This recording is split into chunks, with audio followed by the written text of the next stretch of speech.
Well, a very good evening, ladies and gentlemen, boys and girls, race fans. Welcome to Huntly International Speedway for night one of three for the Pollock Cranes New Zealand Superstock Championships 2023.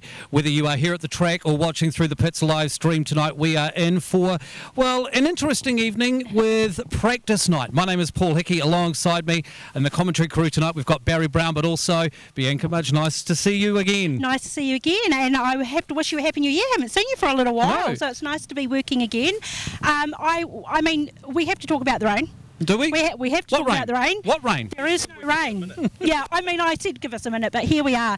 I mean, if you were not here at the track, you wouldn't believe the conditions that we're having at the minute. No, it is overcast. There's been a few little spots of drizzle in the last 20 minutes or so, but compared with the rest of the Waikato and what we're seeing around the rest of the North Island, here at Huntly International Speedway, we are mint. Stu Russell's joining us for the weekend commentary call as well. Stu, it's been a busy time of the year for you, all over the place, but this is going to be a big weekend, isn't it? Yeah, it certainly is. I love this time of the year. Obviously, it's championship season no matter the class. We had stock cars last week, but that's done and dusted. This is the real McCoy this week with the Superstocks, 130 cars. It's amazing the amount of numbers we've got here. Yeah. It's always good at this end of the country. And what's cool for me is a lot of these guys we don't get to see down in my end of the woods in Palmy, Wellington and that. So I've had to scrub up a bit of knowledge on some of them that we don't see too often, but it's great to see them represented. And, as like last week at the stock car champs, they'll make themselves known if we don't know them now. Absolutely. Yeah, you're certainly right there, and I think I'm the same, but the opposite to you. I'm not used to seeing a lot of the guys from down the southern end of the North Island too often, so this is great to see them tonight. And taking a look around the pits, I am a little bit surprised by the numbers. Yeah. Probably not quite as big as what we've seen over recent years in these kind of practice nights. I haven't had a proper count down there, but I think maybe around 60 odd. Yeah, I'm really surprised too. It's a good mix of drivers down there. We've actually got Alex Hill down there, who is the sole South Island driver. He's been up in the North Island for a little while, so it's really good to have the South Island represented. One car, same as last week. Wade Sweden did really well last week, so we're hoping that Alex Hill can follow on from that. Yeah, it is, I think, a sign of the times with everything that's been going on in the world. Everybody's talking about the cost of living and that kind of thing, but the cost of taking these race cars all over the place, and maybe this threat of whether or not it's going to happen, that has seen a few withdrawals, which is a little bit disappointing, but that's the nature of the beast. Yeah, it certainly is. I mean, if we look down the pits too, the likes of the Joblins here tonight at practice, this is only actually their second run in the cars for the season. They pulled them out a couple of weeks ago in Palmy, and to be fair, they weren't too crash hot. And I think the other thing we've got to mention is those tyres. A lot of those drivers have been playing the tyre game. What's the rule going to be? How penalised are we going to be? Some of them have got 10 grand's worth of hoosiers sitting in the shed. Can we use them? If they can't use them, well, we can't afford to buy new tyres. And then, a lot of drivers, I noticed even Friday night when I came along for a bit of a watch, a lot of them were actually throwing those Kiwi Superstock tyres on their cars, and I hope that hoosiers get used this weekend, that's all I'm going to say. But there's a lot of drivers out there, to be fair, Paul and Bianca, that it's only actually probably their second meeting of the season tonight, because tonight is technically classed as a meeting. Yeah. Yeah, it is. So practice night tonight, we'll see all of these cars get out there, and I am surprised. You mentioned the tyres thing, and it's going to be a topic right across the course of the weekend, I'm sure. And that does surprise me that there's not a few more of them here to try out those tyres and whether they work or not. And we will watch closely to see who's running what. But it's a practice night, Bianca, so we're just going to get them out there starting at 7 o'clock. So we're about half an hour away from practice hitting the track. Scheduled to run from 7 till 9 tonight. With the number of cars, they're going to get plenty of runs in those 2 hours.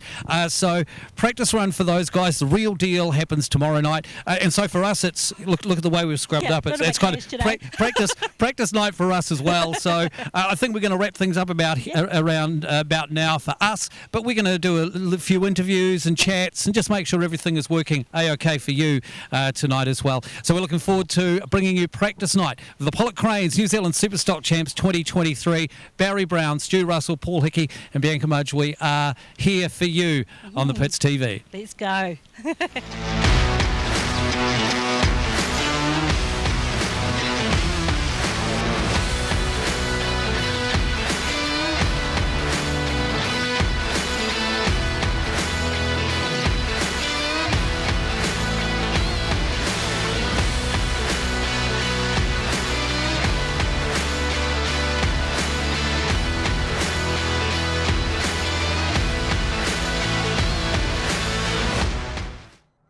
Hi, Malcolm Nardai from Suck It Up. We specialise in hydro excavation in the Canterbury region, safe big methods around services. Also we do septic tank cleaning, drain cleaning, CCTV over your pipes. If you want an excellent service, please check us out on Facebook. Suck It Up Limited, 740 Marston Road, Christchurch. Call them 24 hours a day on 027 588 8809. Hey guys, so I'm here with Seth McConchie tonight. Seth McConchie, you are competing in this weekend's championship, but you're not having a practice tonight. Tell us what's going on. Oh, no, just save avgas and tyres, eh? Only got a couple, so you've got to make the most of it. And I got holiday avgas, but I don't have heaps of holiday avgas. Yeah, just helping out the Pollock boys, eh? They help me out on my car, so yeah, go spin spanners for them and get them some good laps in. So you guys have been here for a little while now. Were you ready to go? What are they going to be looking for or trying to get to the feel of during this practice race? Oh, I think you just want to have, like, 2 or 3 consistent runs and feel good in the car and obviously test the track out, The track's probably going to be different from today to tomorrow, to be fair, Tomorrow will be a lot of cars on it and everyone will be humming hard, just as tonight. But yeah, I just wanted to come for a watch and see what the track does. But cars at home ready to be loaded up tomorrow morning, so yeah, ready to go, eh? Well, we were just standing here and we had to change direction because unbelievably the sun has come out. Yeah, it's pretty out of it, eh? It was like raining cats and dogs down home. Like, I was going to load up this afternoon today, but it was raining that bad I couldn't load up, so it just shows how bad it was raining over home. And then we come over the Kaimais and it just got less and less. Once you hit like Karapiro, it was just not even raining, so it was good to see the dry weather. 100%, and Red copped a lot of flack though. Everyone gave him a little bit of grief, but I think, well, for tonight anyway, he's absolutely on the money. Oh no, definitely, and they've done a good job, Red Wooten and the whole Huntly Speedway community have done a mean job with the track. I mean, you can see it looks great, so, and the track's been good. We raced here at the start of the season and I come watch on the 30th, the track was pretty mean, so looking forward to it. Happy days. Now, you have actually been doing a lot of racing this season already. Is that just to prepare yourself for the championship season? Oh, you just want to get out and have fun, eh? But no, we had a good trip. We went to Stratford on Boxing Day and had a good run and finished 3. And then went to Rotorua on the 27th again and then had a good run, did some team racing there with the Rebels boys, which was fun.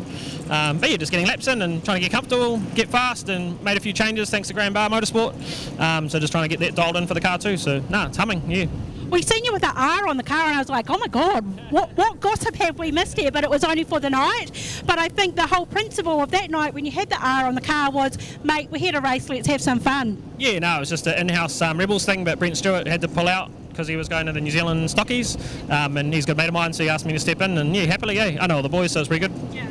And if there's anyone to have in your team, it's the ultimate by Seth McConchie. Hey Seth, the guys are giving you the look now, so we better let you get back to them. I might come and grab you maybe tomorrow. We'll see how we can compare track tonight and see what it's going to be like tomorrow, because it's going to be totally different. You go do your thing, mate. We'll catch up with you soon. Cheers, Seth. Ladies and gentlemen, boys and girls, race fans, welcome back to Huntly International Speedway. Here we go. It is night 1 of 3 for the Pollock Cranes New Zealand Superstock Championships 2023 with a 12-month delay. Who would have ever thought? But who would have ever thought of anything that was going to go on in the world over the last couple of years? But we have finally made it to the Waikato Stock and Saloon Car Club. They have done an amazing job with everything that's gone on over the last 12 months to pull this together. And now, fingers crossed, we are so close. Let's hope that it is going to happen. My name is Paul Hickey, your anchor and commentator across the course of the weekend. We've already introduced Stu Russell and Bianca. They are down in the pits. But joining me in the commentary box, Barry Brown. Barry, Happy New Year to you. Nice to be back in the box with you. Yeah, Happy New Year to you, Paul, and certainly can't wait. I mean, the weather out there, a little bit breezy, there's the odd little spot of rain, but hey, we can still run this meeting in this weather. We just hope it holds like this for the weekend. I mean, we know parts of the rest of the country being absolutely pounded, but they've hardly had a drop of rain here. They've been watering the track over the last couple of days, so we're about to see who's turned up tonight going out there. The guys obviously just been mucking around with tyres and different setups. We had 28 Superstocks here a few days ago on December the 30th. They were doing mostly the same thing. Tonight we're going to see, we reckon, about another 60 odd have rolled in tonight. And really, this is the only chance they get to tune it, because tomorrow you've got to qualify in the top 4 in your group. Yeah, it is going to be all go tomorrow night. So to those hardy souls who have graced the banks here at Huntly International Speedway, good on you for making the call. Nice to have you here supporting our drivers who are about to head out for practice. You mentioned the guys, Barry. We've got, of course, one lady in the field this weekend, Rebecca Barr. She is one of the ones who is here this weekend. And tonight, with this practice night, we're probably not going to be commentating and talking right through the whole of the night, but we'll throw a few things left, right and centre with regards to facts and figures and drivers and a bit of info. Rebecca Barr, she's one who's really impressed over the last few years, and she knows her way around this track too because she raced here as part of the Panthers team this time last year. That's right, and in all honesty, she's drawn a group that she could actually qualify out of quite comfortably, I think, and I'd love to see her make that final 26. All right, well, amongst the first drivers who we're going to see out, we're going to see the 66A of Randall Tarrant on track, Formula 1 NZ. Couple behind him will be the 741, the Silver Bullet, legendary Superstock over the last couple of decades, and at the wheel of that this weekend will be one Jared Wade, another former New Zealand champion, and be interesting to see how he goes in the Bullet. Of course, last time the New Zealand Superstock champs were held here, Jared Wade was driving the ex-Wayne Hemi car, so he's obviously done a bit of full-time racing between those two 10-year gaps here at Huntly, hosting the New Zealand Superstock Championship. So here we go. We've got the pit gate shut over there. Is it, Barry? Yes, it is. It has, yep. So we've got, what have we got? Maybe 10 cars out on track. And they are, my understanding, we're going to run the practice session by group. And so we'll just see which of the groups is out here right now as we work our way down our lists. No, this obviously is not the group because we've got the 77 of Wayne Slater out there, and he is in the Jared Wade group, and Jared Wade is out there himself. So they've obviously forgone the original plan. I don't think there's as many cars in the pits for a practice night tonight as what maybe a lot of people would have been expecting. Well, I certainly thought that initially, with everything going on with the tyres, the lack of running everybody's had with the rainouts, not just here at Huntly, but all around the country so far, they'd turn up in big numbers. But as we both know, driving in here from different directions, Paul, we both drove through some quite heavy rain and got here and the place is dry. So, whether that put a few off. The weather is going to be a talking point all weekend. And I think we'll say it straight off the bat that I think most people were going, nah, a couple of days ago, when was it? So it was yesterday afternoon, wasn't it? 4 o'clock, yes. They made the call that we're going to run.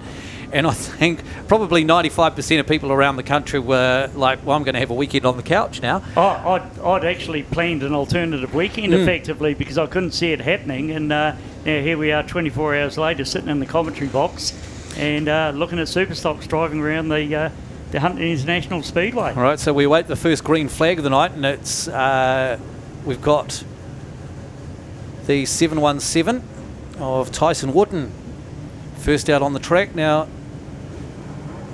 that is the ex-Jason Long car. It is. And he's come to grips with it over the last couple of meetings. He has. He was starting to look pretty comfortable in that car on December the 30th, and he kind of struggled to put together, the whole race distance, playing around with different things, no doubt, but he turned in some pretty quick lap times. Just in behind him is the 335 of Ken Hunter. He was a finalist here 10 years ago, qualifier at the last time New Zealand Superstock champs were held here. Makes a nice underpass on Wootton.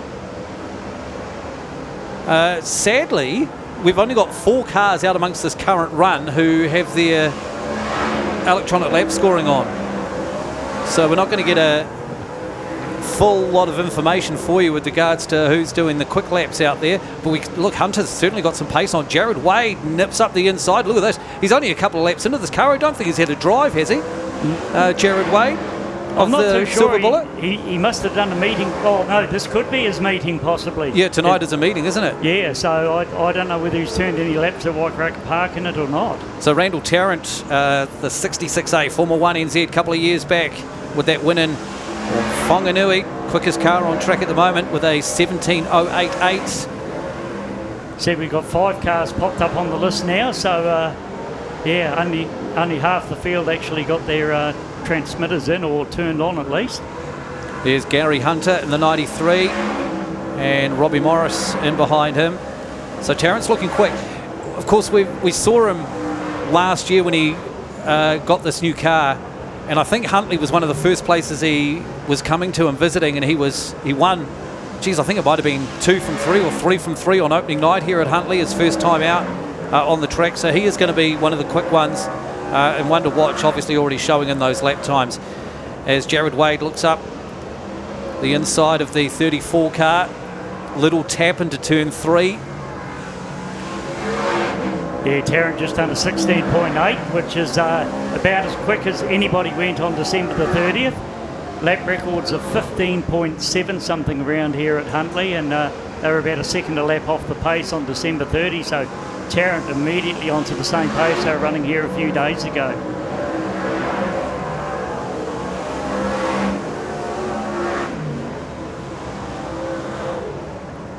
So 7 laps for our, well, 8 laps for our runners out there. Couple ending up on the infield, the 77 of Wayne Slater in the Pollock Cranes car. Of course, great support from Pollock Cranes for this event. So Randall Tarrant with that fastest lap, a 16.802. So that must have been towards the end.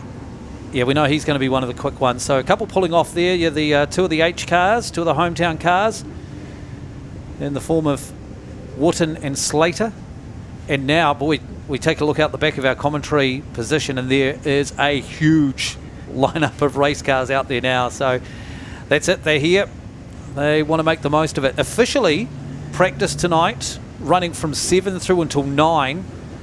At the promotion's discretion. Yes, I did notice that wording at the end of it, so they obviously can continue it a wee bit if they... or call it earlier. Or call it earlier, yes. I think we're all, again, expecting a lot more cars. 2 years ago, last New Zealand Superstock champs in Rotorua, same scenario with the practice night the night before, and I think there was like 110. There was only 10 or 15 cars that didn't bother turning up on that practice night. So there might have been the expectation that numbers would be relatively similar tonight. They're not, for whatever reason. That might mean that we are, everybody could have 4 or 5 runs, and it might only take an hour and a half. That's right. It could be after 90 minutes. Nobody's interested in coming back out. Yep. Interesting, I noticed a couple of cars been out so far that were here on the 30th as well, but mostly, these are guys that weren't here a few days ago. But the 99M down there at the moment, Mark Decky, he raced here on the 30th, back out again, so trying to get as many laps under his belt as possible.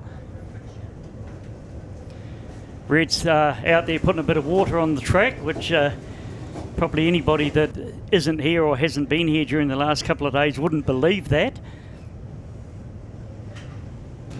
Right, so just a call for those people around the scissor lift in the turn 4 area. There are cones in front of it. We ask you to please stay away from that scissor lift. No leaning on that scissor lift down there in turn number 4, please. So just some issues down there with Brett Loveridge in the 16 car out of Hawke's Bay.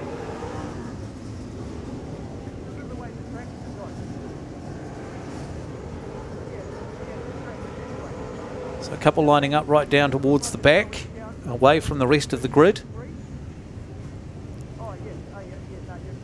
Scotty McEwen running us with the Hawke's Bay colours nowadays. 15B down there towards the front as well.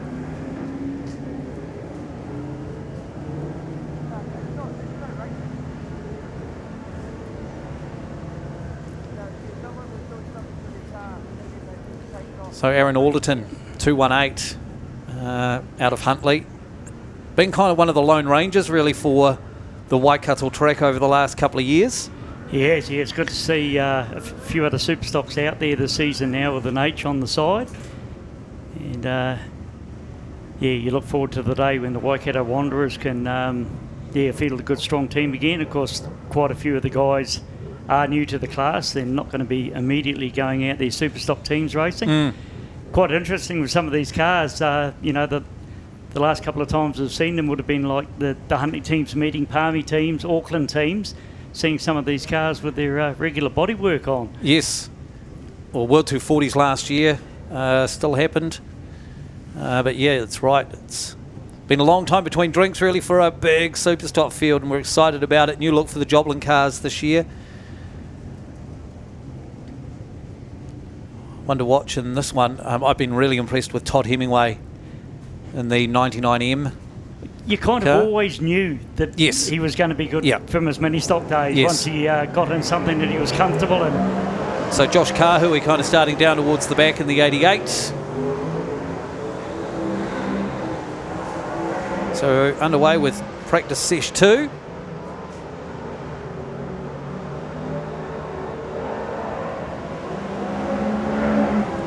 So Lance Mitchell is the driver leading them around, with Todd Hemingway in behind him, McEwen and Alderton. Yes, there's Todd Hemingway. Yeah, ex-mini stocker, based out of Tauranga. Always one of the quick ones. Of course, had an injury here at Huntly early last season, which took him out for a lot of the year, and then came back real strong at the end of the season, and has had a pretty good start to the year too. So Todd Hemingway just scoring the fastest lap of this practice session.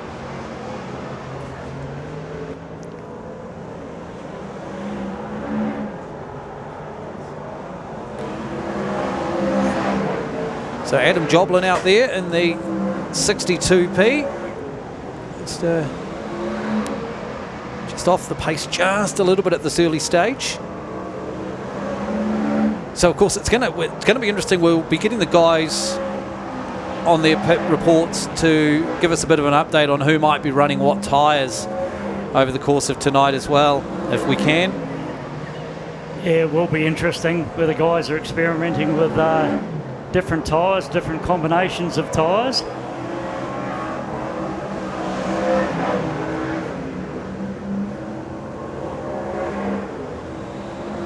So Todd Hemingway still with that fastest lap. Oh, Scott McEwen just a little bit wide and out into the concrete wall.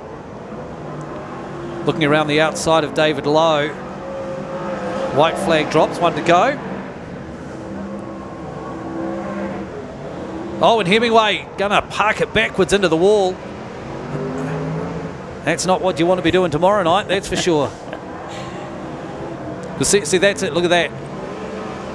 In a field of 10, he dropped 3 spots there. If that was a full field, especially with the white flag out, yes. Boy, oh boy. Don't do that tomorrow night, young Todd.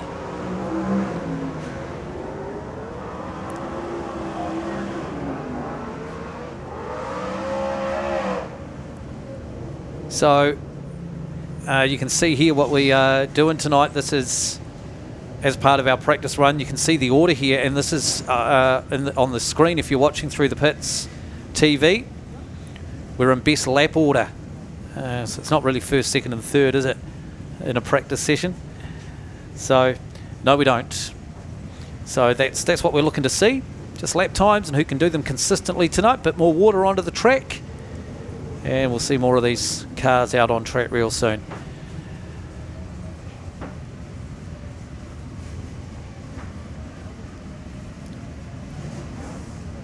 So it's nice to see everybody here who's braving the conditions. We're talking about Barry just before the before those first cars came out on track. Yeah, I think most people had kind of resigned themselves to the fact that it wasn't going to happen here. So look, there's been plenty of talk about the call that the club, the committee, the organising team, headed up by Red Whitten, of course, the call to go ahead. Well, look at this now, and you know, you wouldn't have thought the forecast for today was for showers and stuff around the Huntly area, but they knew what happens here. And I mean, we're not just talking about, like, they're talking about 90-100% chance of rain, yes, sort of every hour during the course of the day, sort of thing, at different times of the day. And I mean, I've been here. I even remember back years on the infield doing photography, and you couldn't see the power station, you couldn't see the hills. Yep.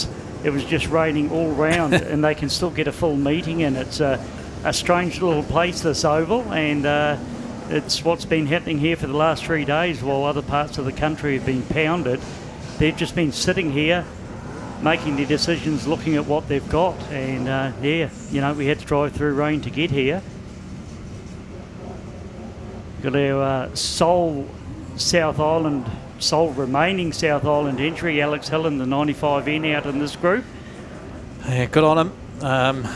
Yeah, at least there's one. It would have been very disappointing to have run a New Zealand title with no South Island cars. I would hazard a guess that we'd be going way back to the early 80s that would have last happened. Yes, there's been years when there has only been one or two. Yes. Before that real growth of the sport in the South Island with, you know, we talk about that Craig Boot, Brendan Higgins, Malcolm Nartai, Dale Avers era, when they started coming up here a lot to the North Island, and that competition week in, well, not week in, week out, but numerous times throughout the year, really helped boost the sport in the South Island. And look at how many New Zealand titles they won. Shane Harwood, another one. Yes. And yeah, they kind of dominated there in a couple of different mini eras kind of thing. And yeah, proved that they can drive and have machinery just as good as what anybody up here can, if not better.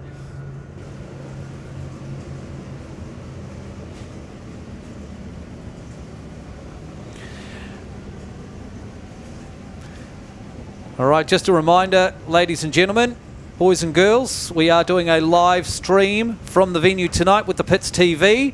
No other live streaming is allowed, and that includes just your simple live feeds on Facebook. We do believe there is somebody sitting up in turn 1 who is filming. I think the name is Freedom. Please cease your filming of the event, otherwise you will be removed from the venue. No live streaming, please. So we take a look at this. We've got James Clark and Damien Orr on the front row of this one. Damien Orr, a finalist a couple of years back in Wanganui, the 81R car. He looks up the inside and heads to the front. We've got the 5W of Keegan Levine out there. I don't want to be putting the hexes or anything on anybody, but he would be one of the faves this weekend. Alongside the 46B, Quinn Ryan has been very impressive again. New car for him this year. He's always right on the pace. Oh, we got one around. But that new car of Quinn Ryan's, he is slowly getting to grips with that. Now, he's had a run at Rotor already, hasn't he, Paul, I believe? He's had a couple of runs. And again, by the end of his second run, a couple of nights back, or just Boxing Night, was it? Just after Boxing Night, he was really starting to be happy with where that car was and how he's setting up. Here he's looking up the inside. These Rees chassis are everywhere, aren't they? Up the inside of the 66, and the 66 is being driven by Mark Decky, former 3NZ from 1993. Up there in Auckland, yep. And I got confused earlier on with the 99 and the same colour scheme, because back then he did run 99. Yes, he did. So apologies for getting that wrong now in the 66 until he gets turned over possibly. So yeah, those two cars, the sister cars, Todd Hemingway, who we had out there just earlier, and Mark Decky here in the 66. So there's Keegan Levine, former World 240s champion. Hutt Park Racing crew, his brother will be out there this weekend as well. Quinn Ryan, a 16.765 lap. Not that it means a lot, obviously, but it's something to keep a wee bit of an eye on. Nice little move there from James Clark as he gets up the inside of Levine. He's impressed me, James Clark has, and I think he's going to go good this weekend personally. Zane Riddick looking good out there as well in the 61. Troy Mace in the 17. He's just had his fastest lap of the practice session. He's in the Jared Wade group. Love what they've done with that too. We'll talk about that over the course of the weekend as we get a few more spits. Nothing that's going to cause too many issues at the moment. Yeah, probably still bring the water truck out. I mean, yeah, there's a little bit on the pit box window here. Yeah, red is still coming out in the water truck. I'd say that's possibly hitting the pit box window, but hardly even getting to the ground. There's still so little, but there's a little bit of breeze getting up out there.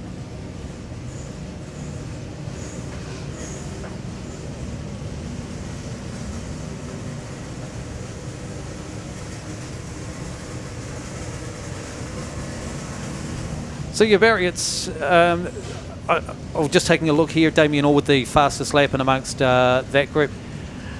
So reminder, please, no live feeds on Facebook.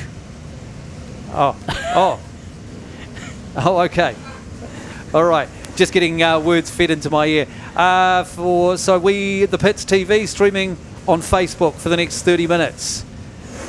So tell your friends to take a look, and then they can jump in and then decide, yep, that's what we want to see, and give them all the info of how they can sign on up. But live on Facebook, free for the next 30 minutes. James Buckrill in the 99 will lead this next bunch out. Just talking about Quinn Ryan, that's the car that he's been racing over the last few years.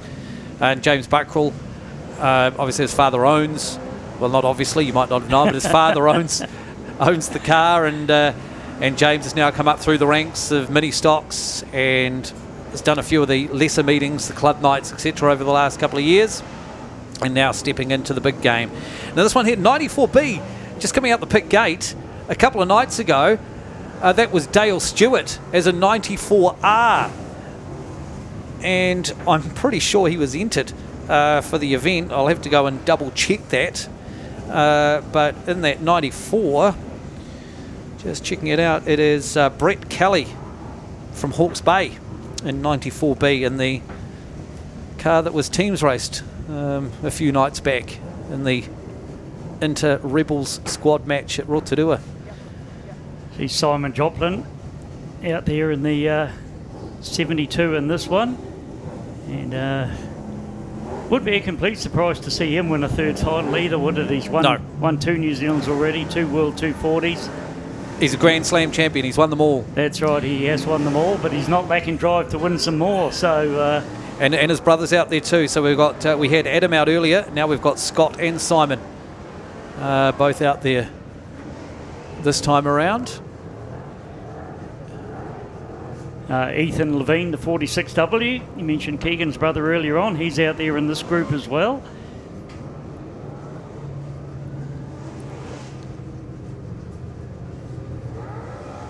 So they're just doing some slow laps at the moment. CJ Chestnut out there in the 99A.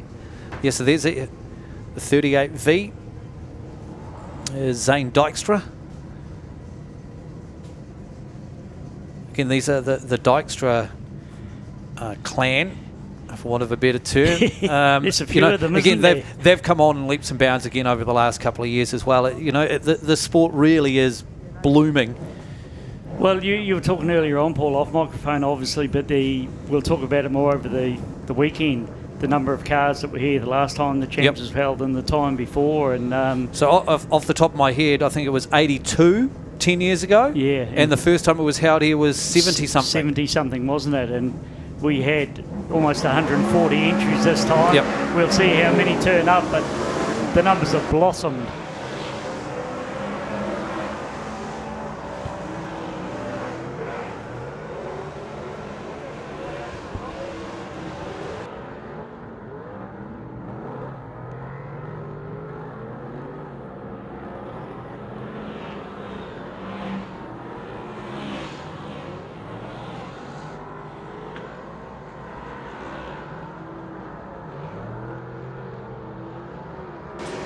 Right, so into it for this one.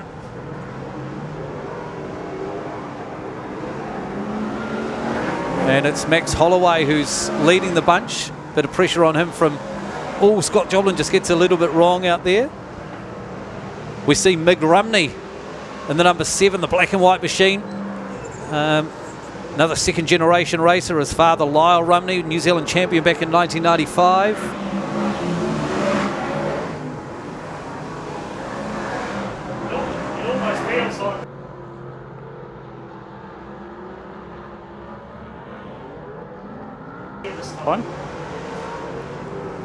Oh, so just getting a bit wrong through there, Zane Dykstra, and everybody having to take evasive action, and Ethan Levine, the one who bit the concrete the hardest, coming off turn 4, and he's just still stuck in behind the back of Zane Dykstra.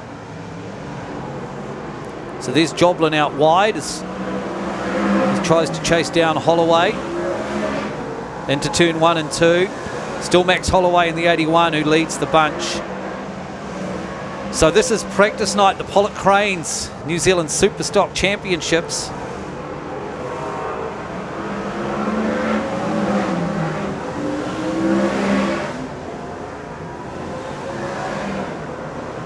So if you're on the live stream, you'll see it still actually says Dale Stewart 94R.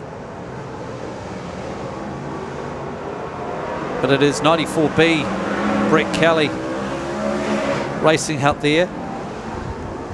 So Zane Dykstra just moves up with the fastest lap time.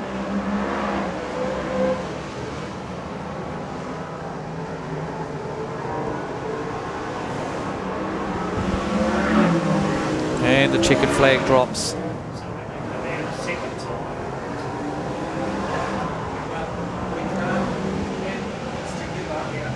All right, so we'll take a quick break in the box. Just a few technical bits. Or we'll take a look here. Here's Ethan Levine with the fastest lap of the race. Which group is he in? He's in the Dutchy group. Frank van Vroonhoven group. Zane Dykstra, not Dale Stewart, Brett Kelly in the 94B car, third fastest in amongst that group.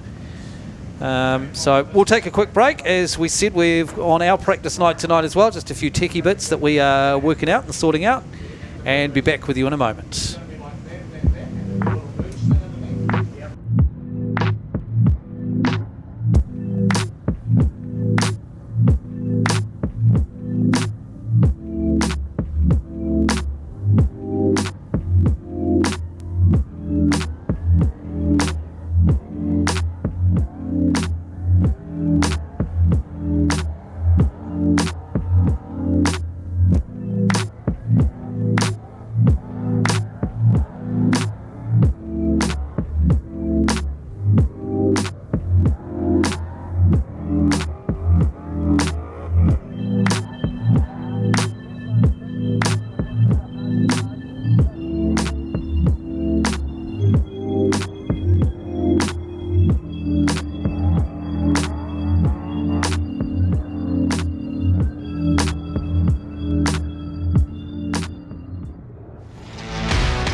All right, good evening again. My name's Paul Hickey. Nice to be in the commentary box here and be invited over from over the hill in Rotorua, Paradise Valley, to be a part of the commentary team for the Pollock Cranes New Zealand Superstock Championships, alongside Bianca, Stu and Barry Brown. Bianca and Stu in the pits. They'll be bringing us those updates and interviews across the course of the weekend. So we'll do some testing on that across the course of tonight as well. Alongside me in the commentary box is Barry Brown. Jamie Hemi, another son of a former New Zealand champion, is out there on track. His father should need no introduction if you're a regular Speedway follower. Wayne Hemi, 2002 New Zealand champion in Gisborne. Yes. What a third heat that was. Yeah, wasn't it? Calvin Gray and was it Kim Lace? Just going nuts in that last heat, blocking for Wayne Hemi, who was racing out of Wellington at the time. And the red Walker came out as a black Walker. Yes, it did. Third heat. Yep. Or was it black and silver or something? Can't quite remember, but certainly wasn't much red left on it. So Jamie Hemi in the 5.71. Blair Eulenberg just rips out the fastest lap of the race, or of the practice, we should say.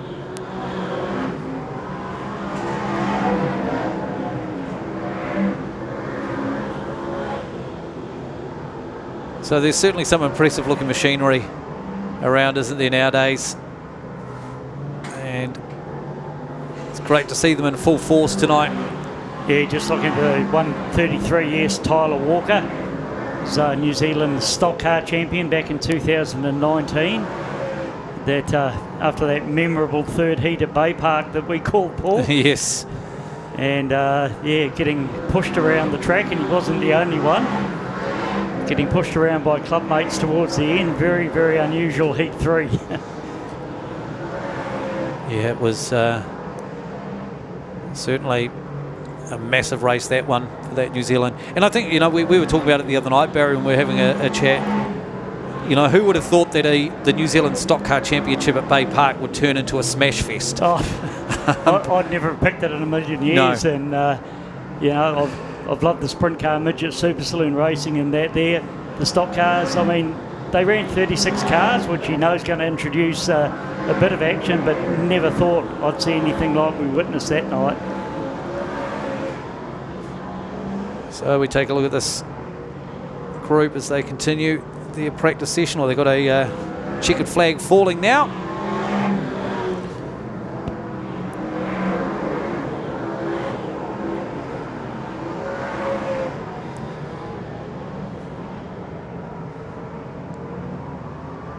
And one of the things which,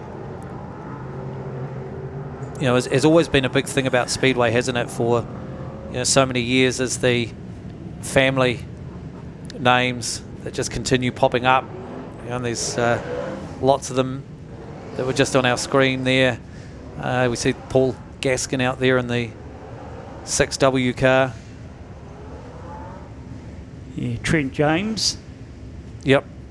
There's lots of them nowadays. And I think, you know, a lot of that's certainly, not that Paul Gaskin ever had the chance to race mini stocks, being basically being the same age as me, but a lot of these other guys are coming through. There's a name you mentioned earlier on, Barry, someone who's impressed you. We're going to have a chat with them down there in the pit area now. We're going to catch up with Gisborneite James Clark. Hey guys, so joining me for the first time in a pits interview is James Clark, 29G. You were on rails then. That was an awesome first practice for you. Yeah, no, we're pretty happy. Obviously, track's going to be different tomorrow night, but we're just here to shake the car down and make sure that nothing's going to fall off in the first lap tomorrow, yeah, basically. So, yeah, it's good. Yeah. That would not be ideal if something fell off, but you're up on a jack at the minute. Tell us what's going on. We're just doing a tyre change and some gear sets, and then we're going to head back out and hopefully try and dial the car in a little bit, just see what it does. Yeah. You're having a nice little to and fro out there on the track, but tell me, if you could get more out of the car, what do you need to do? We're just going to tighten it up a little bit, just try and get it to sit on the pole line a little bit more, the way the track's going at the moment. I mean, it'll probably all change tomorrow night, but yeah, we're really just going to try and get it going good tonight, and yeah, what'll be tomorrow, yeah, it'll be good. Yep. Surprisingly, the track's not wet. How did you find it? No, it's actually really good, yeah. It's starting to slicken off, but it always does it here. But no, it's a really good track tonight, so credit to Red. I mean, everybody thought that it was going to rain, but here we are. So yeah, we'll give it a red hot crack and we'll get stuck into it, so it should be good. Looking forward. Awesome. Listen, we're like the Fast and Furious here. Cars coming and going. We'll let you get back to it. We'll go grab someone else to interview, but thanks. Welcome to the pits. Cheers. Thank you. Cheers. Cheers, mate.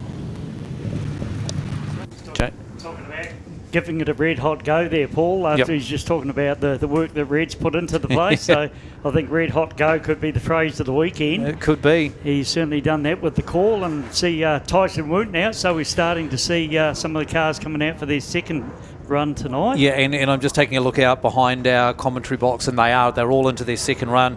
So, what's that been? It's been 35 minutes or so.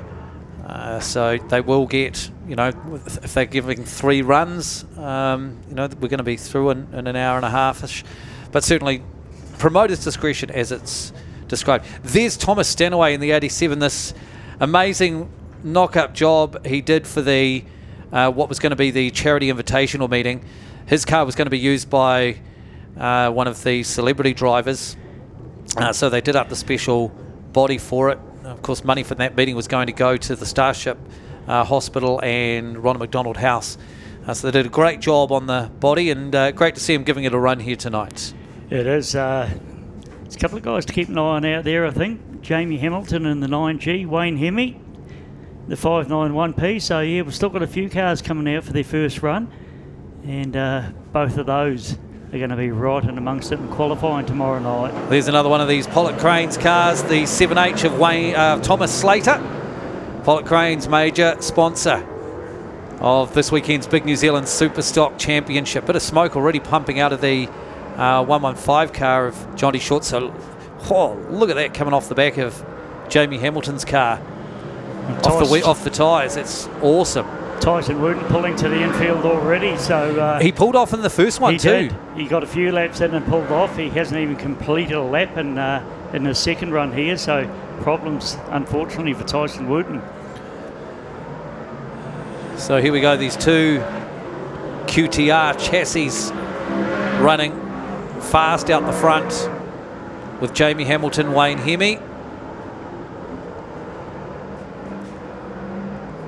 The 85G of Tom Cooper is out there, comes around through turn 4.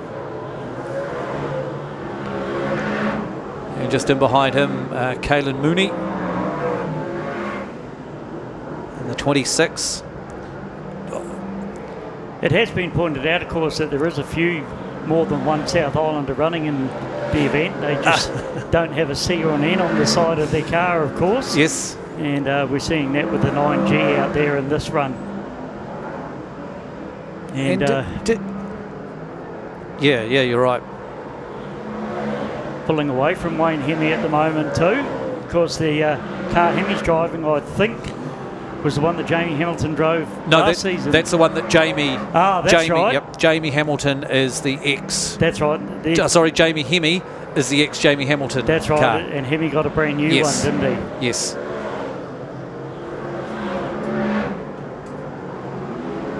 So, of course, part of that Red Walker team, along with Jordan Deere. Another one who will be expecting some big things from across the course of the weekend. Fastest car on the track as the white flag drops is Thomas Stanaway, 16.844.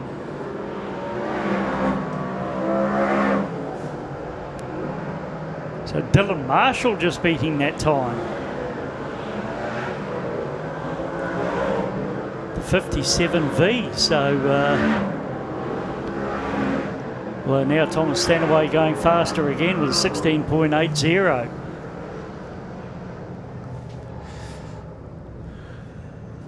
So it looks like Tyson's going to be driving off the track, but obviously enough of a problem to make him pull off after half a lap. So 16.8s through to 17.2s with the 7 cars that were recorded out there. John D. Short, third quickest. Yeah, he was pretty quick here on the 30th as well. Yeah, no, so on that note, we better just make a mention that there was no timing on Jamie Hamilton or Wayne Hemi. Yes. Amongst that group. So it is the Pollock Cranes New Zealand Superstock Championships 2023, not 2022, as it should have been. So it was 2012 when we were last here. So it should have been a 10-year gap. It ends up being an 11. Yes, unfortunately. Joe Farram, the winner, via runoff. I know I've been thinking it all the time. It was always going to be 10 years. I was just about to say, and that run-off 10 years ago, or 11 years ago it was.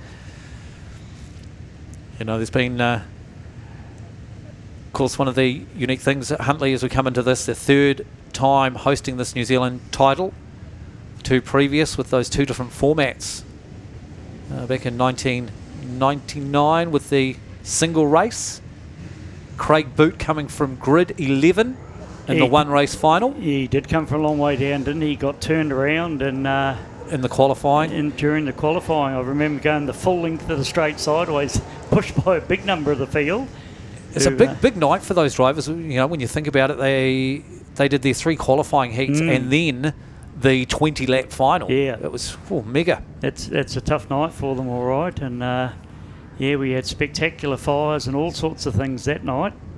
Yeah, Vic Neal, wasn't it? Was Neal, the big one. Yeah. So he didn't actually end up starting that final race. So that was in the qualify. That was in the. I can't remember how it was explained in the day. It was so he was a finalist. So he made the top 26, but the fire was in those initial grid finding heats. That's right, yes. I can't remember what they were called back in the day. So it was kind of, qualifying on night 1, then you were top 26 and you had to then qualify for or race for the grids. Oh, jeez. Yeah. Yeah, big nights anyway. So you look at this, we've pretty much seen everybody now. This here is, I think we've pretty much everybody is out there for the second time. Just casting my eye over it.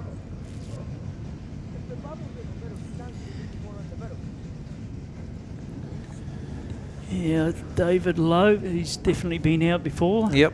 Shane Davis, yep. I think everybody out there is out there for the second time now. Whether there's any more in the pits that haven't come out once yet, there could possibly be, but most of them we did see after that first heat went out, there was big queues out there, people waiting to come out for their first run.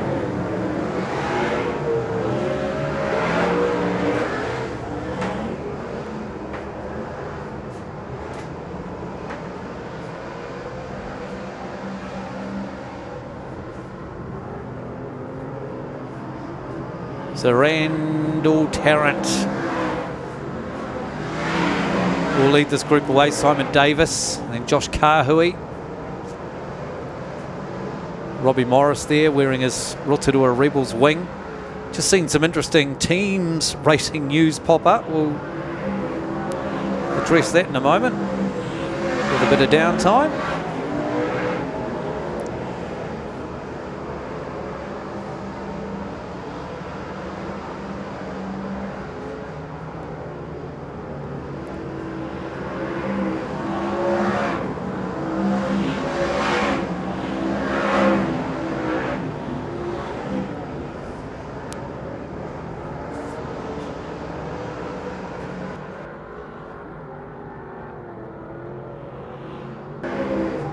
So Robbie Morris, nice pass through there. Randall Tarrant gets a little bit wrong in turn 1 and 2.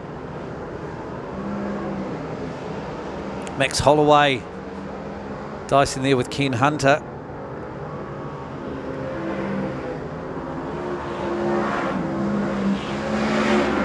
So Max Holloway, the only one so far to get down into the 16s.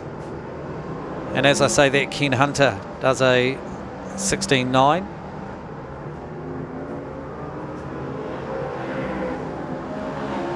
Well, I tell you what, from what I'm seeing out there, there's not a lot of drivers that are right off the pace and all over the place. Everybody's looking, the odd little mistake here and there, but there's, most of these drivers are all looking relatively smooth. Yeah, they are, aren't they, Paul? So I think we've only seen one spin and one. Oh, as we say that, we've got a couple on the wall up there between turns 3 and 4. And so who's that who pulls out of it? Wayne Davis pulls out, and I just can't quite see who that is up there in the concrete. I think it might be. Is it Lucas Hay? Maybe. He certainly head on to us here in the commentary box. Okay. Yeah. And some Oh, man, that bumper. Whoo! He's gone in pretty hard by the looks of the right-hand front bumper. Looks like it's almost snapped off. You know how you see the bumpers bend around on the mini stocks? Looks like it's done that. Obviously, 2 cars involved as well. Whether the other one just spun up to miss him or something, but So I just mentioned, let's get off topic for a moment from the New Zealand Superstock champs and talk about the teams champs. Interesting announcement from the Suck It Up Canterbury Glen Eagles. They've announced their team for Palmy. Have they? Lloyd Jennings, Darryl Wallace, Jaden Ward, Harley Robb. Not a lot of surprises. No. And then throw in Scott Tennant and the Glen Eagles. Driving what, I wonder?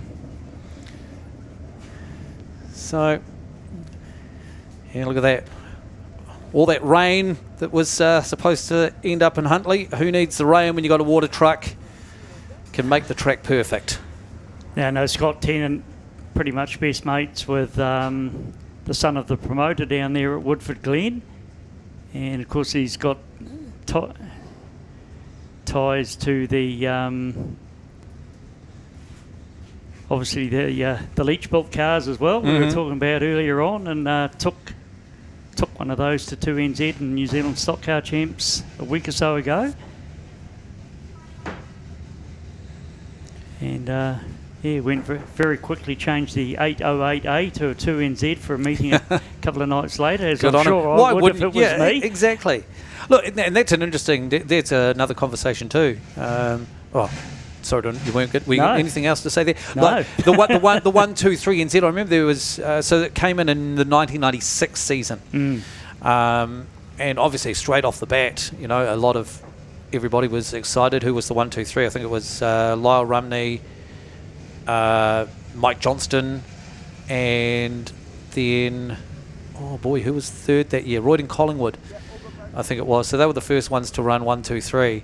But over the years, there has been a little bit of discussion. Some drivers, do I really want to run the 2? Do I really want to run the 3? That was kind of maybe 5 years into it. But now, I think everybody's more than happy with it. Like, you look at Shane Van Gisbergen, a driver who obviously gracing our shores here in Aotearoa at the moment on the Speedway tracks, did his first laps in the sprint car right here at Huntly at a bit of a little practice session one afternoon. Okay. He doesn't like running the number 1 on the V8 supercars. He did, I think, at that last meeting, so that the Holden would have the 1 on the side. But he stayed as 97, didn't he, this year as defending champion?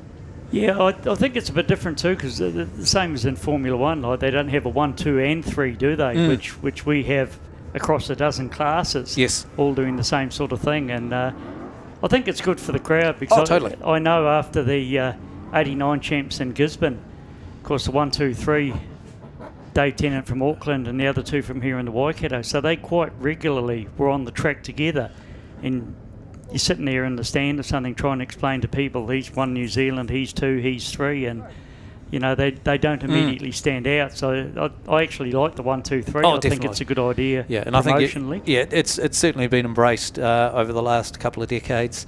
Which, when I'm looking at old photos now, I always still look at those cars who were number 1 previously, like the 1P tank, and I remember Neville Stanaway being number 1.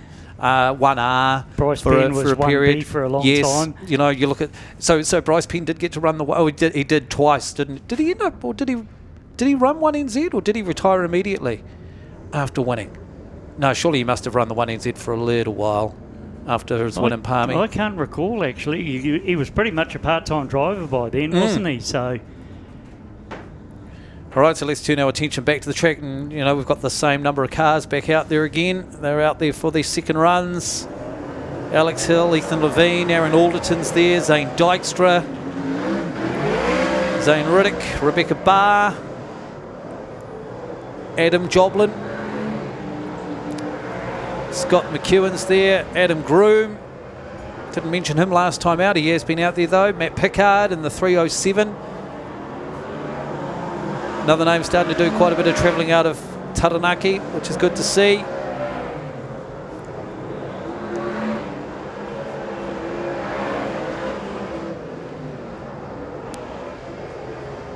Oh, Dykstra just gets it wrong there, Zane, in the 38. See, as soon as you said how smooth and under control everybody was, they're bouncing off the wall all over the place. Oh, there's the commentator's curse. Right, who don't I want to win this weekend?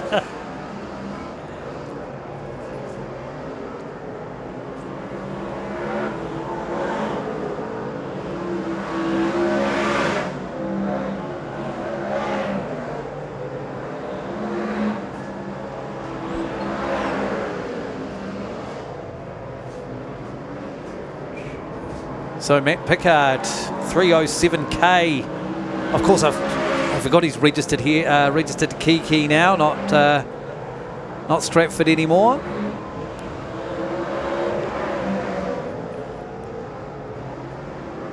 Zane Dykstra, first one down into the 16 second mark in this one. But look again, overall though, Barry, like you mentioned that commentator's curse and saying that kind of thing. But overall, again, people are looking relatively smooth. They are. As Matt Pickard spins up and turns 3 and 4. But hey, if you're going to test the adhesion, tonight's the night to do exactly. it. And that's what it's about. Push those boundaries tonight so that you know how far you can push your car tomorrow night so that it is right in your sweet zone.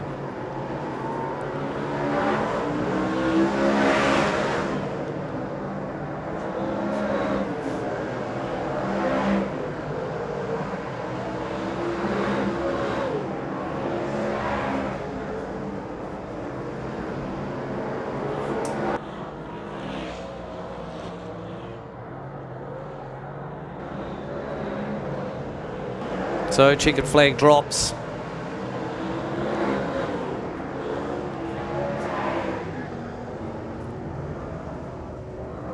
So Ethan Levine with a 16.7. Zane Dykstra 16.6. Fastest one out of that group. Right, quick break in the commentary box before we get into this next practice session. We are nearly 1 hour into it. Night 1 of 3 at the Huntly International Speedway. The Pollock Cranes New Zealand Superstock Championships. As we just see a replay on the live stream of Zane Dykstra collecting the concrete wall in turn 4. So quick break from the commentary box while we sort a couple of things out. Practice night for everybody. And we're back to continue with you real soon.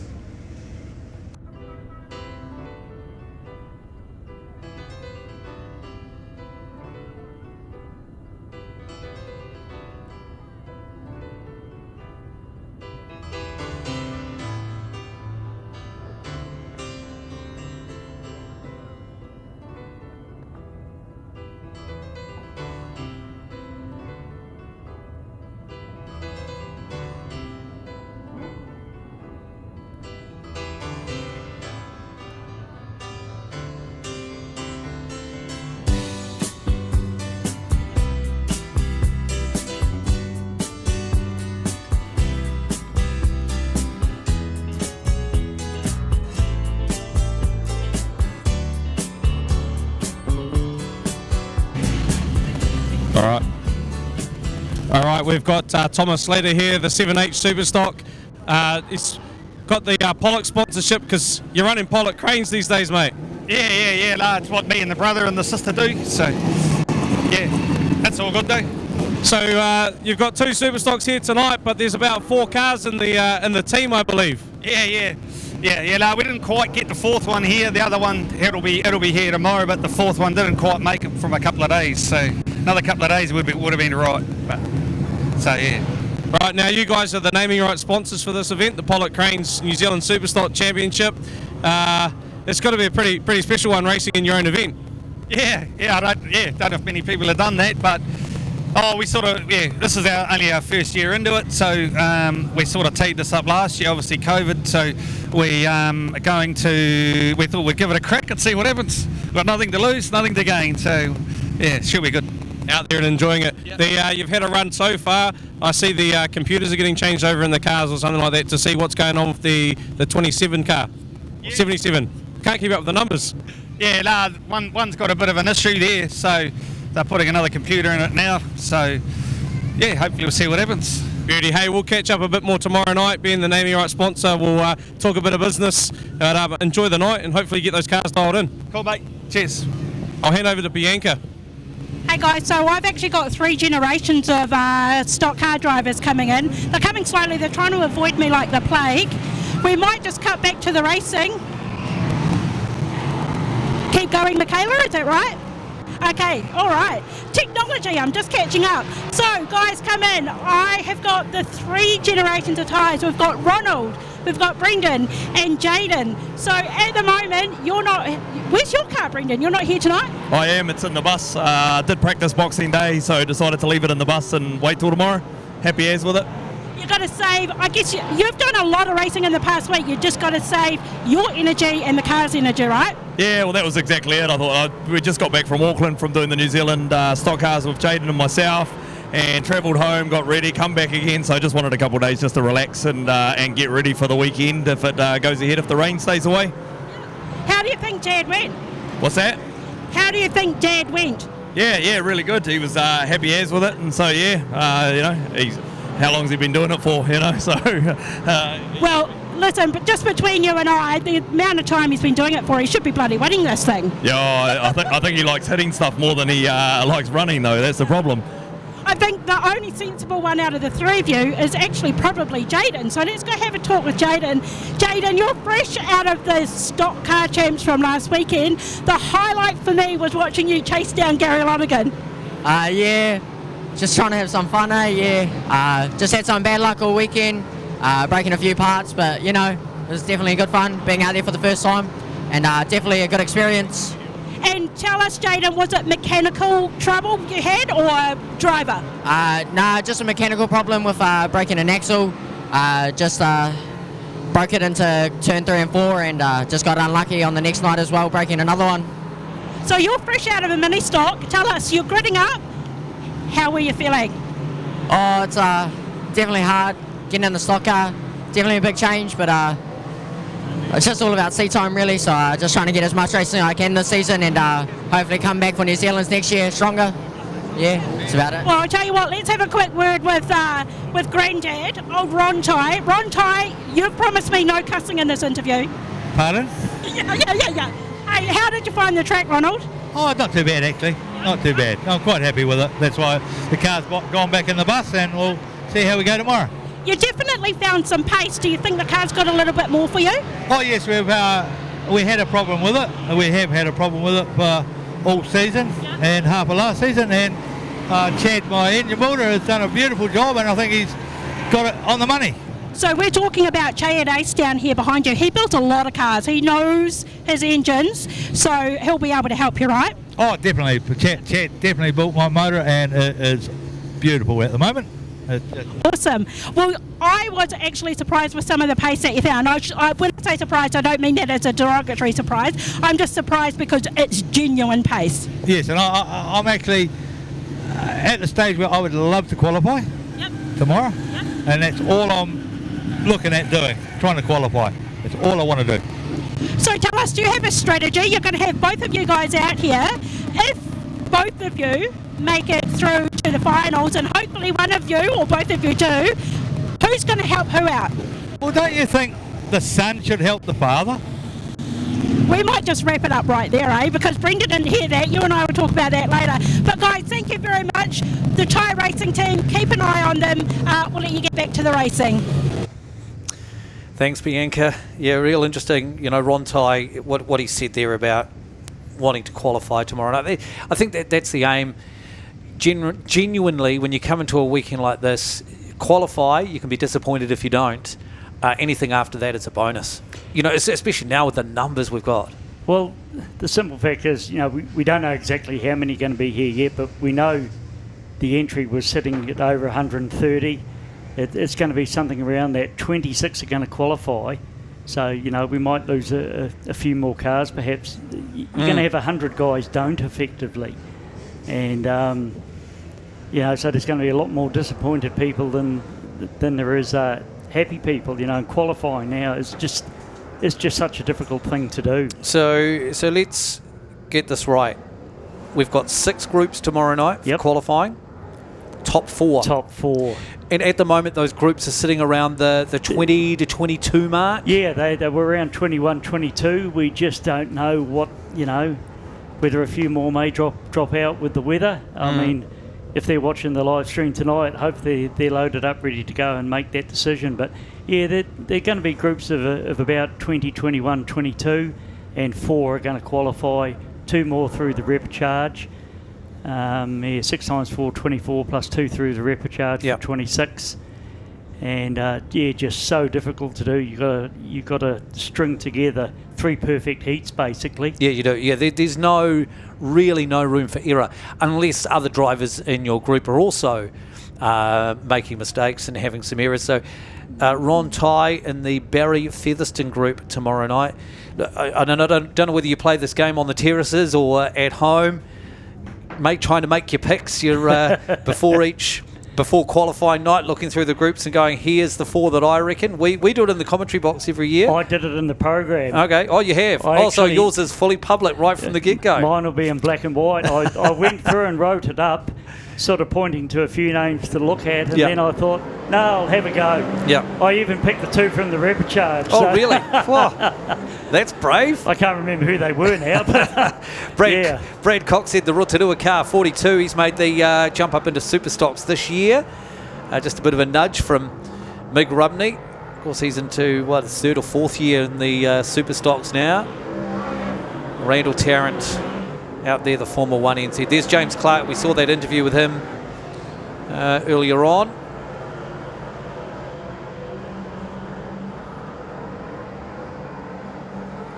So for me, Randall Tarrant is going to be a tough one to get used to the different colour.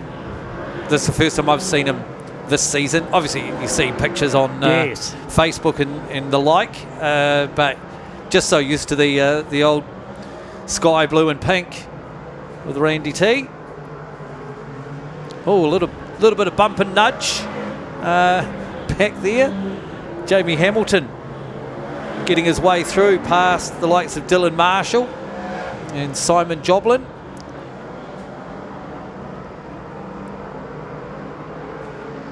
I mean, even the whole look of those Joplin cars is going to take a little bit of getting used to for me. So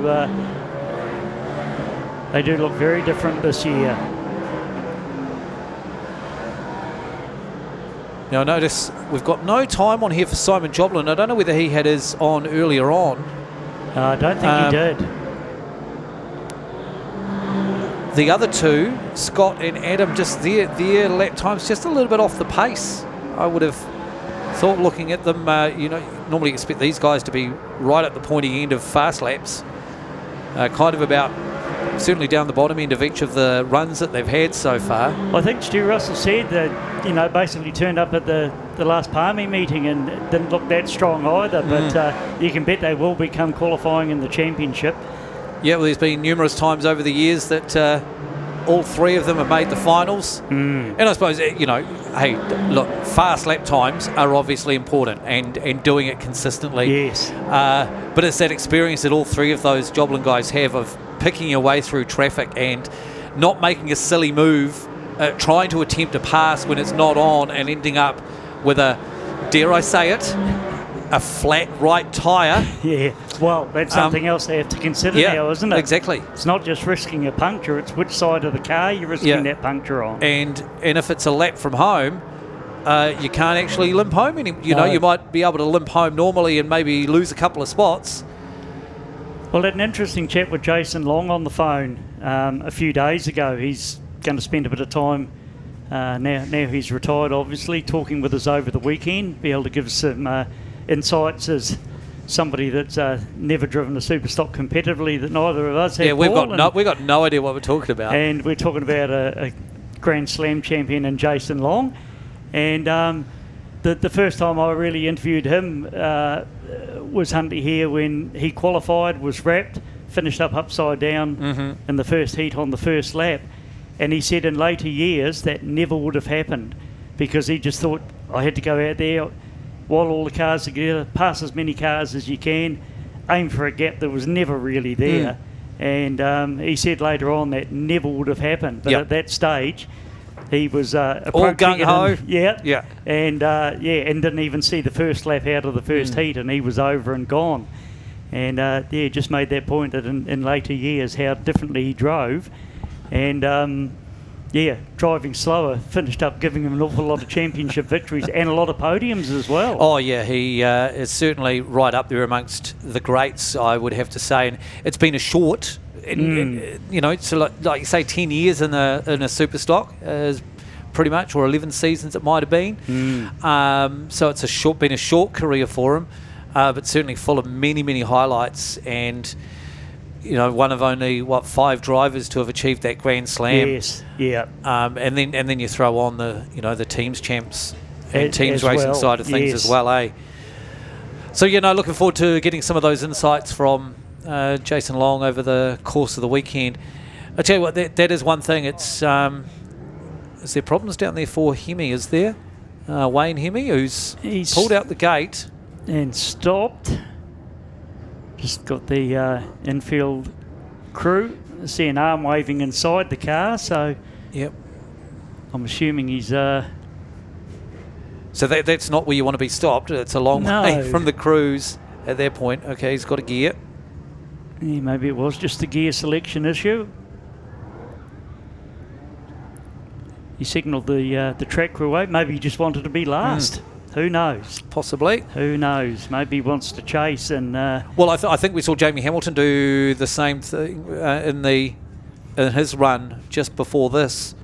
In that first time, both Hemi and they were off Jamie the front, Hamilton, they went off weren't the front. Yes. And that last time, Jamie Hamilton did start towards the back and got into some traffic, because that's just what we were just talking about with there's so many different things to think about, not just fast laps. There's Chad Ace out there in the 4K car. Well, because those that don't normally follow Superstocks, the finals will be over 3 heats, where basically you get one draw up the front, one down the back somewhere, one in the middle. The qualifying heat's going to be exactly the same.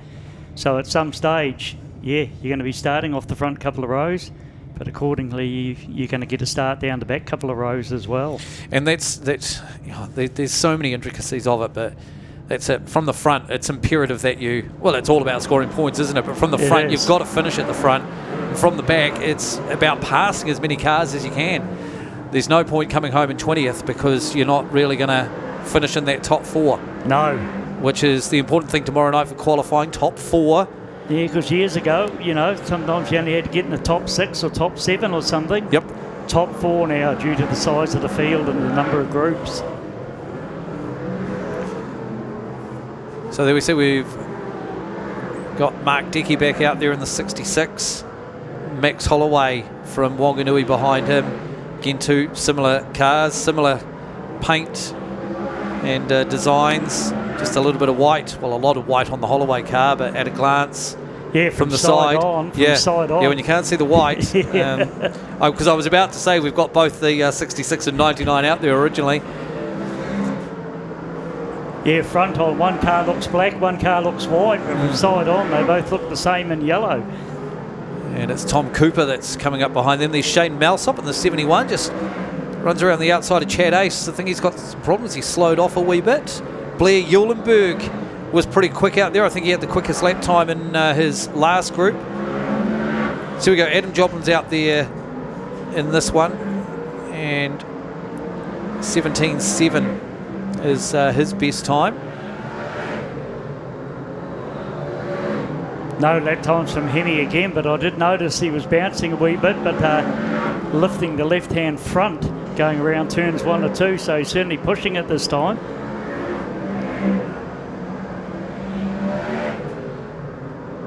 Chad Ace pulling in field early.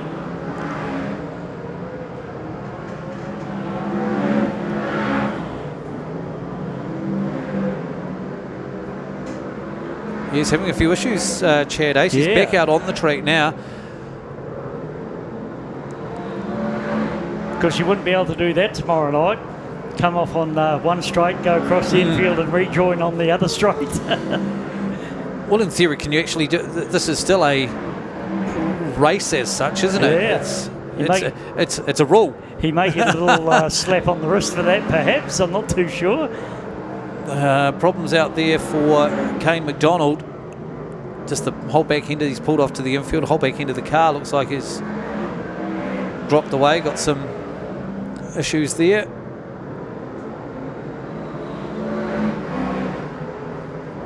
See, so there we go again. No, Adam Joblin, 7th quickest of that group. And Jonty Short closing in on, looked like he was about to make the pass when... well, Jonty Short was the quickest out there. Yeah. So he did look pretty quick the other night here on December 30th. Jonty? Yeah, yep. But I'm not saying he looked quick enough. I would have expected to be coming out here tonight and pressuring the Joplins. So the Joplin's a wee bit off the pace at the moment. Jonty Short's going well, or a bit of a combination of both, I think. Jonty Short racing out of Auckland is father Darren Short, part of the green team back in the day. Yes. The Waiuku rigging team. And I think from memory, Darren Short might have actually made the finals here in Huntly in '99. I'll check that, but yeah, I'm pretty sure he was a finalist actually in '99. It's fair to say right now, I can say with all honesty, I have no idea.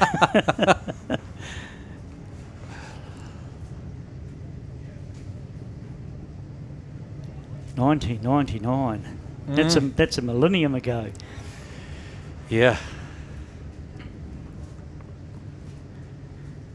So a bit more water going onto the track, and from the water truck and not from the sky. Actually, it's lightened up again out there, Paul. It has.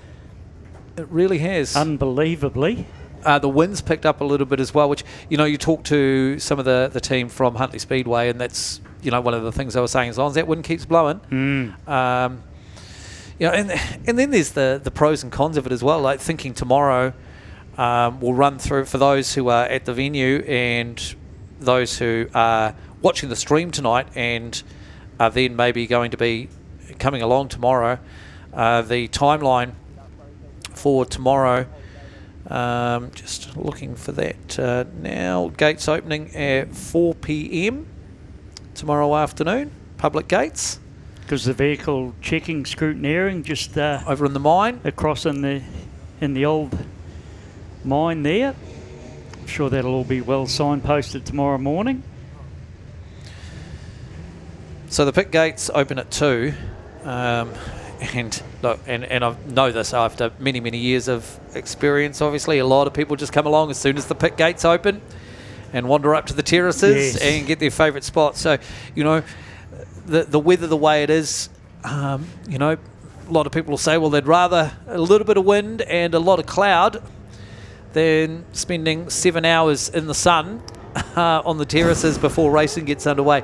2 o'clock tomorrow. So the scrutineering, if you want to go along and check that out, vehicle checking it is now, isn't it? It's not called. I called it both. Not called I did say scrutineering. vehicle checking or scrutineering because I still call it scrutineering, but it is vehicle checking these days. 10:30 to 2:30. Pit gates opening at 2.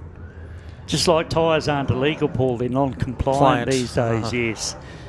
Then at 5 o'clock we will be having a driver's introduction down on the infield, and Grand Parade at 6:15.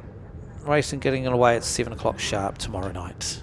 It's just such a magical weekend, the New Zealand Superstock Championship, isn't it? And we're lucky to be a part of this one and been a part of a number of others, and it's just something that I absolutely look forward to every year, because you just have no idea what's going to happen, and that's what's so great about it. Teams, you've got your strong teams and your weak teams in there, but individually, so many good cars and drivers out there today, and even picking who's qualifying is, you might as well throw a dart at a board just about, I think, realistically.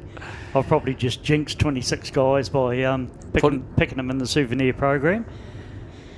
That's it. You just never know what you're going to get, and there's going to be some things which you'll take away from every New Zealand Championship. Not everyone is going to be a smash fest, and I think we've got to appreciate that. Look, we saw it less than a week ago in Auckland. There was not a lot of action in that third heat in the stock cars. Some years it happens, some years it doesn't. It just depends who's in the running, who else is out there to help them, and how much they're willing to go to war. Some years it just doesn't happen that way. And the thing which, you know, there's no rule that says you have to hit. There isn't. You know, you can hit. You're allowed to. There is no rule that says you have to take out the top point scorer. It's just the way it happens sometimes. So Keegan Levine, Tyler Walker. And around goes Thomas Stanaway.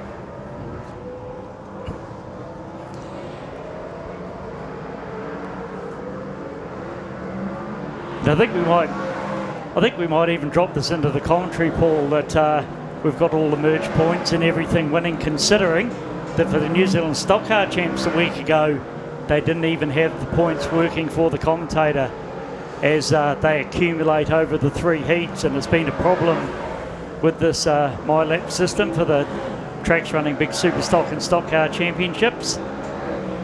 Yep. And we've been playing around with that down here on December the 30th.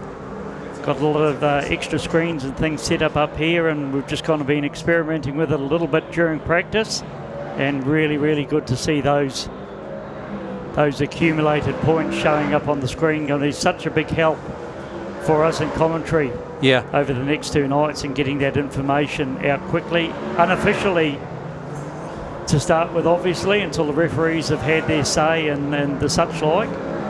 But that's going to be really, really good for getting that instant information out to the fans on the hill and the people tuning into the live stream.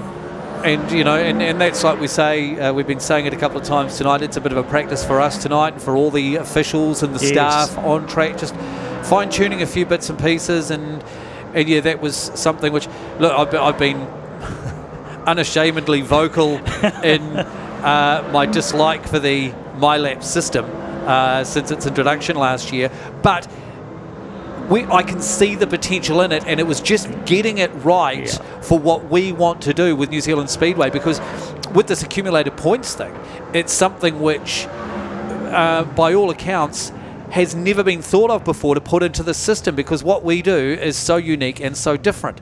So it's just been a little bit of a work in progress after a season and a half of use to get it working.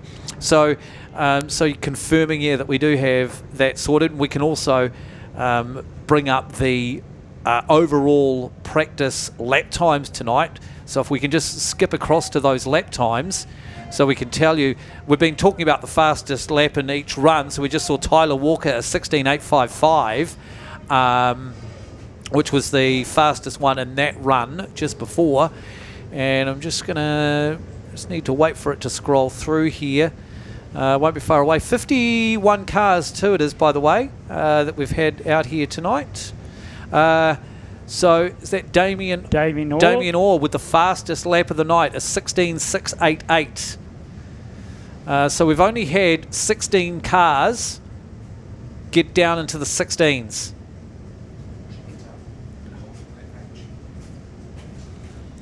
So I say the lap record around here, Huntley Speedway, I believe it's a 15.7 something. 15.742. Kendall Ashton. Oh, she still holds it. Okay. Yeah, she's still got the lap record. Yeah. She actually broke it she broke it. Damien Orr had the lap record. Then Kendall Ashton broke it again, and broke it again. Wow. So she's obviously just got the knack for this track. Yeah, so she'll certainly be one to keep a bit of an eye on during qualifying. Yep. If she gets a clean run, she's obviously got a setup that works here at Huntley Speedway. She's set the lap record 3 times, effectively breaking her own lap record. Yep, so all this. So Thomas Stanaway, when he hit that spin out, just got a bit of a touch there from Todd Hemingway. So Damien Orr out there, the 81. It's coming around onto the pit straight. Fastest lap of the night so far.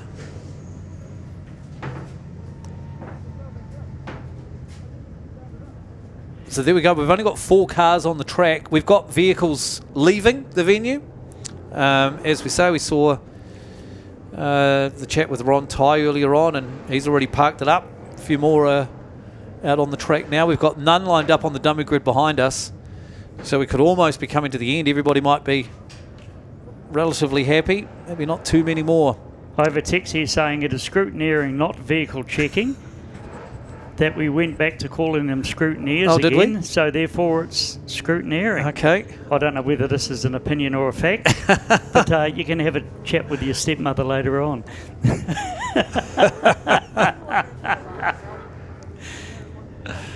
Yes, I still call it scrutineering, even though I know it's been changed over the years. But yes. It'll always be scrutineering. Yeah. No, so I guess most of these guys now, they may not be happy where they've got to, but they will have learnt a lot. Yeah, which is I am really intrigued by some of the drivers who aren't here. Yes. And how telling will that be? Because if you're not on in race 1 by missing practice and you draw grid 3, you want to win that heat. And if your setup is just a little bit off, you're going to go backwards, aren't you?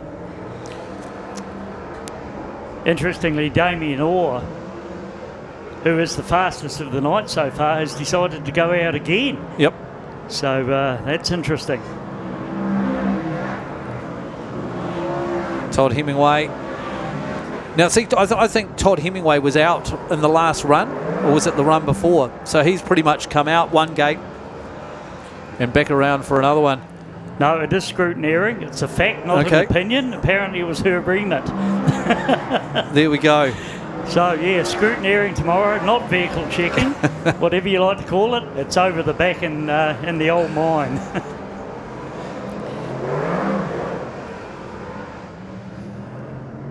Oh, Joblin hits the concrete wall and through the turn. So there we go. Scott Joblin and Gary Hunter running down there together now. Oh, with the 82 of Hamish Booker in the middle. There we go.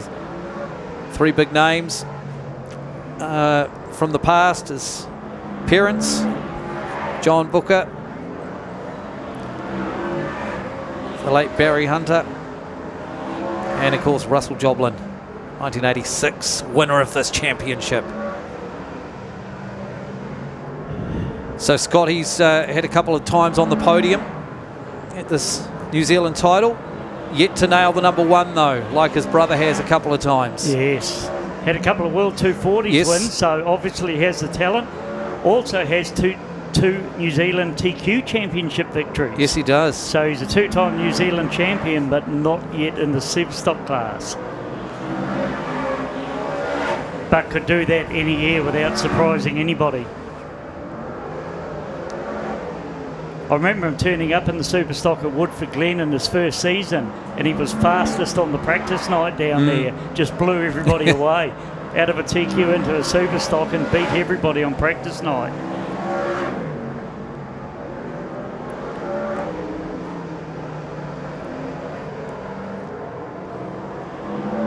So Matthew Pickard, just the Damien Orr and Todd Hemingway in the 16s, the rest of them down in the 17s.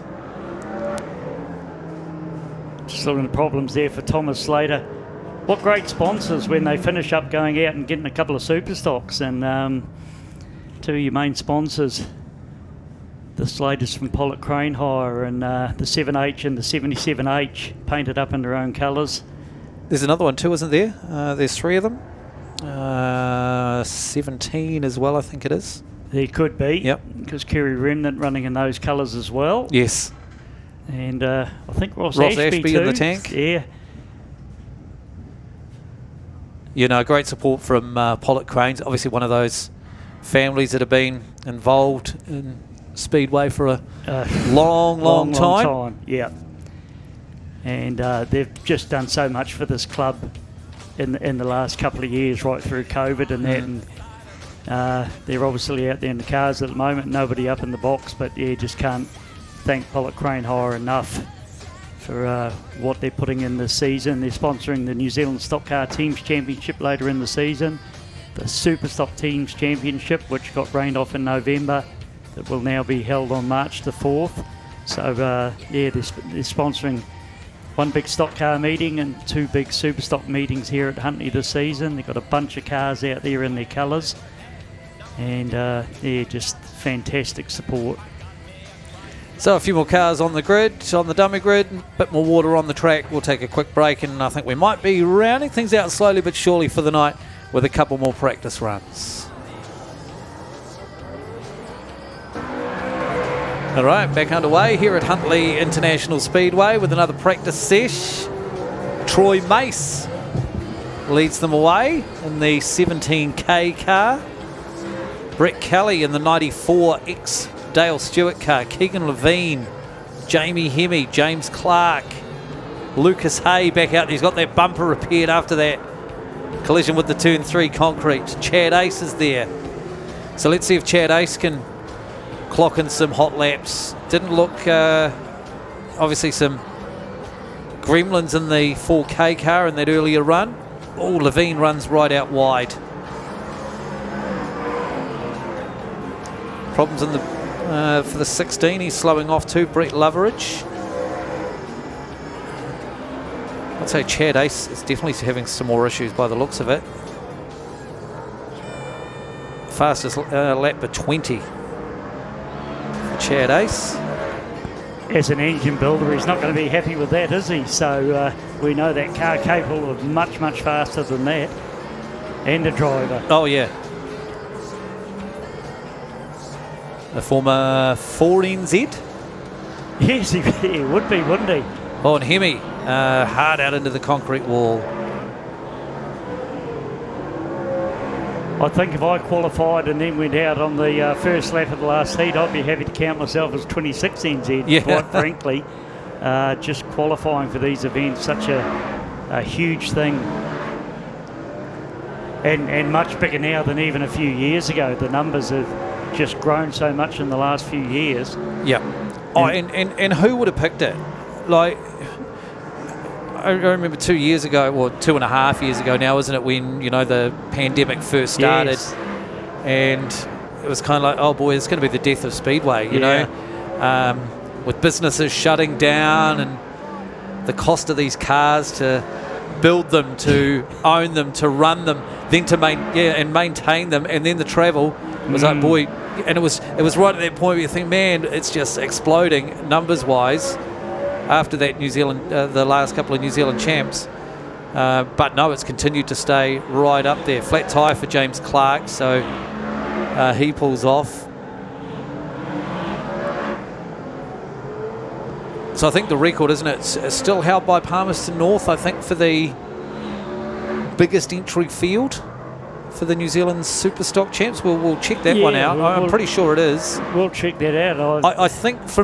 I think Rotorua was going to beat it until it rained. For 3 days, and then quite a few people went home. Yeah, because the record's obviously taken on how many actually take to the track on qualifying night. Yeah, and I think again, I don't have those. Oh, Jamie Hemme, we got a bit of a shunt there from James Clark, which sent him into the concrete wall.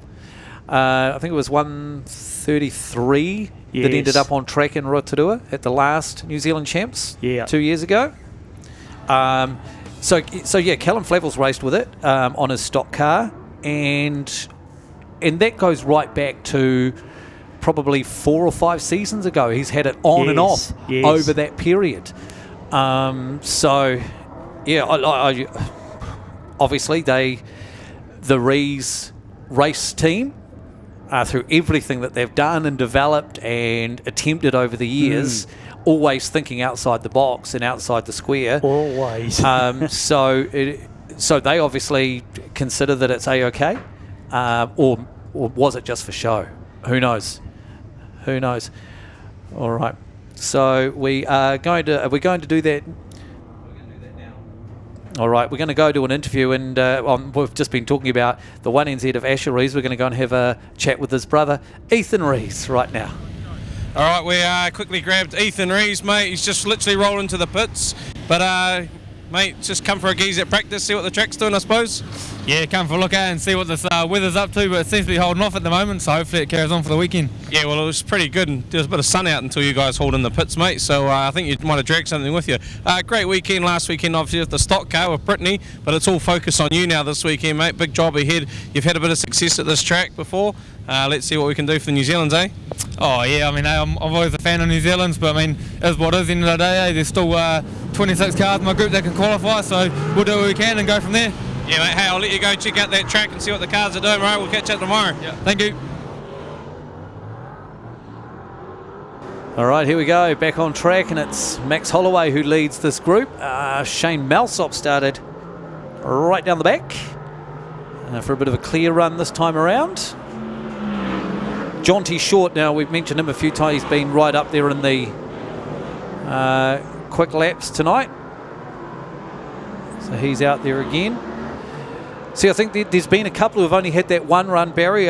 Quinn Ryan's one that comes to mind. I don't recall seeing him back out for a second time. No, I think he did. Just trying to think. Not sure whether he did come out for one more run, but yeah, he certainly he may not have done, because he was very quick in that first one, wasn't he? Yeah. I think often then they do pack them up. With so many of the race cars out there now, it's hard to think, but they do something different each year with the cars too, don't they? I mean, they went back to tanks for a while, and then the Spanks, and Oh, look, and so we've got problems down here for the 77 of Wayne Slater, who's just constantly got his hand out the window, waving people past. I think he's maybe looking to get a bit of an indication of pace, because all of a sudden he's gone on the loud pedal once he's got him behind Shane Malsop. Yeah, look, and innovation is everything, isn't it? And, you know, you've always had that over the years from the original Kuriga space. Well, yes. You know, or you go back to, well, all the way back to where the chassis started to change around that late 60s, early 70s mark. And I know we were talking about it in the box with my son Joel, who's done a whole lot of our stats for us this weekend. We're talking about Kevin Free and how he's won his 3 New Zealand championships with those 3 very kind of different era cars. yes. From the original stock cars to the more designed chassis of the race design chassis of the late 60s, early 70s, and then into the space frame. So yeah, the innovation there, and then the slow changes over the years to the space frame design, to going to the offsets, and then the very radical Keith Simpson car in the late 80s, which didn't really work quite as much. Then they kind of eased off a wee bit and didn't change too much, those space frame chassis. Then I suppose it was the new Murray Gorge one of Stan Hickey's car that kind of started changing things up, and a lot of people say, it just looks like a modified, but then that became that became the norm. With that look that Shane Malsop's got out there on the track now, so that became the new kind of look for a wee while for a lot of the cars. Now obviously the Rees tanks, the Rees Spanks, and then now with this design that's been popularised over the last 4 or 5 years now with the, what can you call it, a body, the panelling, I suppose. I don't think it's even developed a nickname, really, has it? No. All the other ones have, so and when they've got their full panelling on, I don't actually mind them. Some of them run with virtually nothing on, and that look I don't particularly like personally, but others probably think it's cool, I guess. And I think it might have been actually the Hunters. I think it might have been Ken Hunter who was the first to kind of go with that. It's more like a skeleton look, yes, wasn't it? yeah, and that's it. It's a love or hate kind of thing. Yes. Well, one thing I don't mind is a variety of looking cars out there. Yeah. I mean, we went through a period where 95% of the cars had Ford Y bodies. Yeah. And if it wasn't, it was the old Morris 8, which looked just about the same anyway. So, we certainly don't have that anymore. And, the variety is good, I think. And so back to what started that original discussion was, the wing, the full, big, high wing on the Asher Rees car that's been on display at Speedway Garage down in Palmerston North. So, we'll is that for show, or is he going to turn up and see if that gets through scrutineering? Well, it wouldn't even surprise me if they turn up with that, but fully prepared to, with everything else in the trailer as well. The amount of gear those guys bring to the track, not just to keep their 3 cars going, but everything that they build as well for other people. Trailers stocked with just about everything you can imagine will be hauled in here. So, great operation they run. And you could almost say building cars to a budget that people can afford. I mean, I still certainly can't afford one, and look at a lot of other people, but a lot of people can, and they're doing it. Yeah. So why not, eh? Comparatively priced, they're not at a bad price. So you could almost say this might be our last run now. At race time is 20 to 9. So just the 4 cars to make their way out onto the track for this one. So Chad Ace coming out again with the 4K.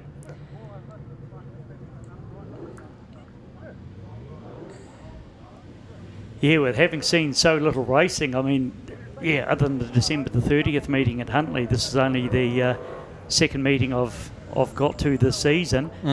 But nobody else has seen a lot of these cars either, because there's just been so little racing around the country this year, unless they've been following them on the various drivers' Facebook pages and stuff like that. A lot of these cars are unseen by most fans at this stage. See, we've only got 4 cars out there, Paul, or maybe 5 now, but 2 of them are very similar colours and both with number 4 on them as well. So I noticed one of the groups, we had about 399s out there in the same group. So I'm just looking at some photos now of Troy Adamson's. G'day, Troy. Thanks for the photos. Darren, we'll talk about Jonty Short. Darren, a picture of Darren Short here at the... So it was the last New Zealand, so it was 10 years ago that he was 11 a finalist. Years, Paul. 11 years. It's going to be my week. When you'd have that midweek meeting and you're always saying this weekend. Yeah, you are the weakest link. Yes. No, we're all going to do stuff like that. We're going to talk about last year's champion. Yes. Who, of course, was the champion from 2 years ago. Although I guess officially he was still last year's champion as well, but carried the one NZ for 2 years. But with COVID, I mean, the amount of racing with COVID last year and rain this year, he's probably really only people have been able to do the amount of meetings that they're doing one season over the last 2 seasons, really, anyway. Yep. So we've just had so many interruptions with both of those things. So we've got 5 on track, and we see the 7 opening again. Is it 717? So Tyson Wootton. So he hasn't turned a lap in anger yet, really, has he? He did a couple first time out before he pulled in field. Okay. Yeah. The second one, he only got half a lap and immediately pulled in field. So I guess they had to open the gate for him, didn't they? Sounds a bit better. So this, I think. Oh, and another one's coming our way. Don't know whether they'll hold off for all the way down the far end of the pits. I guess it depends on whether they've made the decision this is the final run of the night. I think there's another couple heading down by the looks of it. Or maybe, could be another run after this. It could, I can see three more heading down. The gate has remained closed, so there must be going to be another run after this. We've got out there Ethan Levine, 46W. Wayne Crawford, Chad Ace, Zane Riddick's there, Jonty Short. And so while these cars, 6 of them on track, we'll watch them. And we're also going to hear chat. I think we're going to chat with Wellington racer Simon Davis. Hey, so I'm down here with Simon Davis, not to be mistaken for Shane. 27W, how'd you find it, Shane? Tell us about it. It was good out there, slight push on, and good to come to the practice and get a few laps in to work out basically what we're doing out there. First time I've raced at Huntly, so all new, all learning. Huntly is actually a really, surprisingly for a shorter track, it's super quick. Is that what you found? It is, yeah, very very similar to from Wellington, is where my hometown is and where I race, and what I've been told also. Yeah, so it's pretty quick out there, but starting to get a bit slick too. And what I noticed is the drive line came from the pole line to the outside. Was there any reason for that? I think basically just because it's slick on the track, trying to avoid it and find a nice racing line that we can get some more speed out of. And it seemed to be a little rut forming too, so we hope that we'll fix that for tomorrow night. Oh, I hope so. I guess there'll be many more with, I think it's 26 out there at each time, so anything's possible out there. Yeah, 100%. Now, you've made the trek up from Wellington. The only other Wellington cars here tonight at the practice are the Levines, but we've got a big contingency coming up from our home track. Yeah, it's great to see a couple of them here, and yeah, even make the trip up, and the rain's held off for us, so we're all happy so far. Let's bring on tomorrow. Oh, I can't wait. Listen, tell us about your sponsors really, really quickly. And oh, no, sorry, I've got the word. We're going to wrap it up. We'll go through your sponsors tomorrow. Thanks for your time. No worries. Awesome. Cheers. Cheers, mate. Yeah, a bit of excitement from the Wellington part of the commentary team. We've got the North Island covered. We'll have, fingers crossed, Craig Tonkin, the local Huntly commentator, joining us tomorrow night. Just a bit under the weather tonight, we believe. So we'll all be on deck tomorrow, bringing you all of that info across the weekend, all those points, keeping you up to date with who needs to do what to make that qualifying spot. And Ethan Levine just got it a bit crossed up that time down the pit straight. Tyson Wooten certainly got the 717 going a lot better, not showing up on the lap scoring screen, so we can't tell you how much better, but yeah, it seems to be running on full song. Chad Ace in the end pulling out a 17.438 after Jonty Short was quickest for most of that heat. So Jonty Short been consistently quick all night, hasn't he, Paul? And whatever group of cars he's come out with. Yeah, look, in the pace has dropped off a little bit. It has. You know, we're down in the... So Chad Ace, the quickest one out there, that time is 17.4. You know, so... About half a second kind of what they were averaging, a little bit over the fastest time from earlier in the night. So fastest overall now is Jonty Short. Is that right?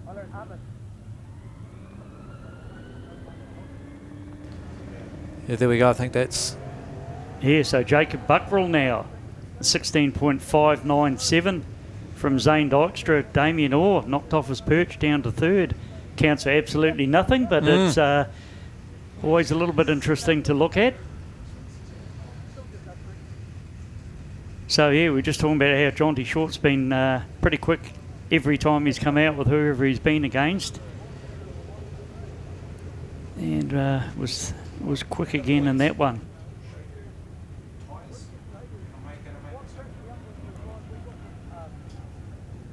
All right, so it looks like we've got one more practice run. We'll be back with more conversation in a moment.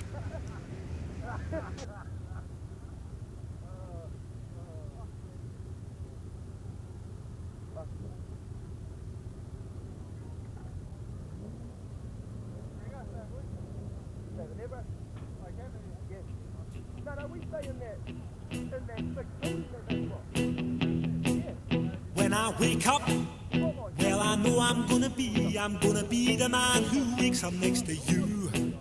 When I go out, yeah, I know I'm gonna be the man who goes along with you. If I get drunk, well, I know I'm gonna be the man who gets drunk next to you. And if I haver, yeah, I know I'm gonna be the man who's havering to you. But I would walk 500 miles and I would walk 500 more to be the man who walked 1,000 miles to fall down at your door. When I'm working, yes, I know I'm gonna be the man who's working hard for you. And when the money comes in for the work I do, I'll pass almost every penny on to you. When I come home, oh, I know be the man who comes back home to you.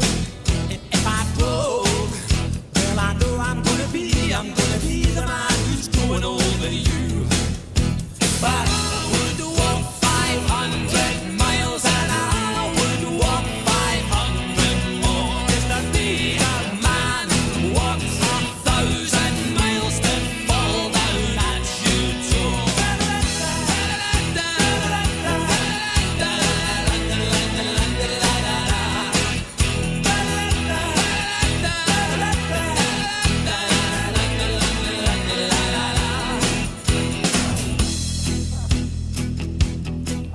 When I'm lonely, well, I know I'm gonna be the man who's lonely without you. And when I'm dreaming, well, I know I'm gonna dream about the time when I'm with you. When I go out, well, I know I'm gonna be the man who goes along with you. And when I come home, yes, I know I'm gonna be the man who comes back home with you. I'm gonna be the man who's coming home with you. But I would walk 500 miles and I would walk 500 more just to be the man who walks 1,000 miles to fall down at your door.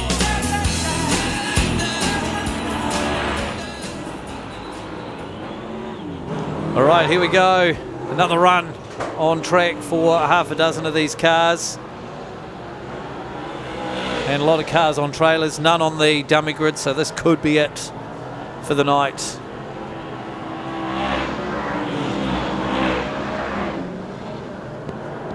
Thomas Van Amsterdam out there. Troy Mace runs it a bit wide. Scott Joblin looks up the inside. So I suppose we talk about that pace, just coming off it, the lap time's just a little bit slower. You know, the track does look to be slicking off slightly. A lot of the drivers are talking about it. And of course that's Joblin into the wall. That was a big one into the wall. Boy, the car leapt into the air.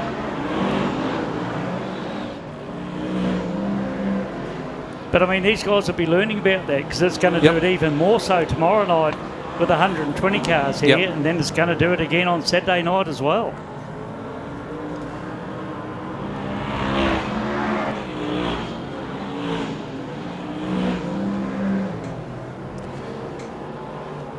So we're not getting any lap times for this one. There seems to have just been a little bit of a pause. Maybe they weren't expecting this. Like we thought that was the last run.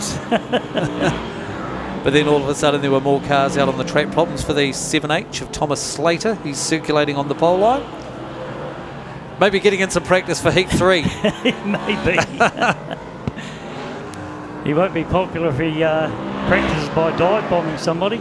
Damien Orr pulled infield early, but I do just wonder whether he's got to the stage where he thinks he's not going to learn anything more. Been very quick all night.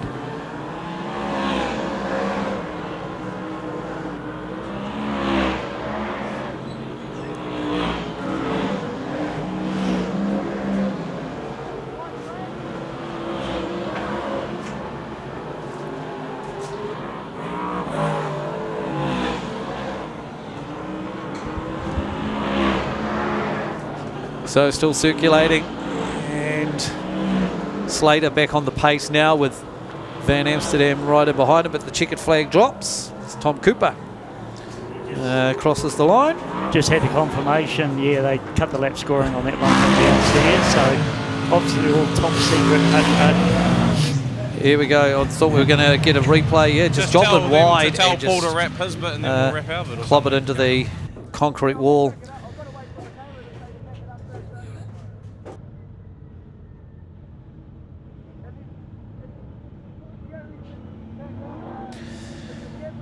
So there we go, the final cars coming off the track. So, ladies and gentlemen, boys and girls, here at Huntly International Speedway, that is it. Practice night done and dusted. And to those as well watching through the Pits Media, we'll just, I think we're pretty much final thoughts, Barry, on what we've seen tonight. Well, For me, I think how the Joplin cars have struggled. They've turned in a lot of laps, all three of them, and I guess seeing Scotty go into the wall there, they've got a bit of work to do between now and tomorrow. We've seen some pretty quick times. A lot of the top drivers not here tonight, obviously. But, I think those here tonight will have all learnt a lot, and, a lot of changes have been made on some of those cars between now and tomorrow. But, it's basically can't wait, Paul. Yeah, I'm same thing. It's just bring it on. Yeah. Rain, stay away, and we've got a pretty exciting 2 nights ahead, as it always is with the New Zealand Superstock Championships, the Pollock Cranes 2023 New Zealand Championships. We will obviously bring you all of the information. Keep an eye on the Facebook pages, both the Huntly International Speedway and the Pits TV, with what time everything opens and starts and is on tomorrow. It is a busy couple of days. So that's us from upstairs in the commentary box, Barry Brown and Paul Hickey, and I think we're going to head down to the pits and have a bit of a wrap with Stu and Bianca to wrap things up for tonight. Otherwise, from us upstairs, thanks everybody, and good night. See you tomorrow. Yeah, cheers for that, Paul. As I say, we've done here practice night at the Pollock Cranes New Zealand Superstock Champs here at Huntly Speedway. Myself and Bianca will get down in the pits a bit more tomorrow. Obviously, practice for the drivers, but a practice for us as well. It's been a while since I've been on this end, or out and about in the mic and in the pits as well. But mate, it was a great night. It was interesting to watch a few of those drivers out there battling, especially that Joplin team. So I'm hoping for some big things from them tomorrow. But the Reeves pulled into the pits. It looks like they're just actually setting up camp ready for the night to have a good sleep. But overall, there was no one that had any damage as such. I know Tyson Wooten was battling a misfire all night. He managed to get out there for a last run, and the car looked good, so we'll catch up with him tomorrow. A lot of these drivers were real busy tonight, hence they couldn't really talk to us. We managed to grab a few that were close by to where our camera could reach for tonight, but we'll get it hissing tomorrow and get a few of the boys and girl Rebecca as well on the camera. So from me, I'll hand over Bianca. You're going to wrap up as well? Yeah, I will wrap up because, we had so much doubt about this meeting. Red has got it 100% on the money. We're so glad to be here. All the worries Fiona, all the worries just disappeared as soon as we heard the rumbling of these cars coming down to get on the dummy grid. So we're stoked to be here. Tonight was practice. It was all about the drivers, which is why we kind of just left them alone. But tomorrow we hope to bring you a lot more action, a lot more interviews, and a lot more information about what's going on as well. My standout for the night, Adam Groom. What about you, Stu? Ooh, that's a tough one. I really like the look of Jamie Hamilton out there on track, to be fair, and Wayne. They seem to pass some cars and pull away from them pretty quickly too. So there's a couple of dark horses out there too, and I'm hoping Tyson's going to be one of them. But hey, we'll soon see tomorrow. I think there's going to be. I think some of these guys I wouldn't say they're balking, but I feel like some of these guys they've got a lot more in the tank for tomorrow. And isn't it funny that we're talking about Tyson Wooten and his car, but we're not talking about Jason Long? Yeah, it's a bit unfortunate, but I'm sure Tyson will be on the phone probably to Jason and Muzzer tonight, running over a few final things to get that car 100%. He'll want it 100% for his home track tomorrow. I seen Wu-Tang, his brother Tony, was down there working on the car too, so it's all a family affair for the Wootens here. Don't look! Oh my gosh, we're going to wrap it up real quick before we have to see more of that. Oh my God, it's going straight downhill from here. But listen, we hope you enjoyed these 2 hours of practice. We absolutely loved it. We're glad to be here. We'll see you guys back here tomorrow. Yeah, I'm off to the gym.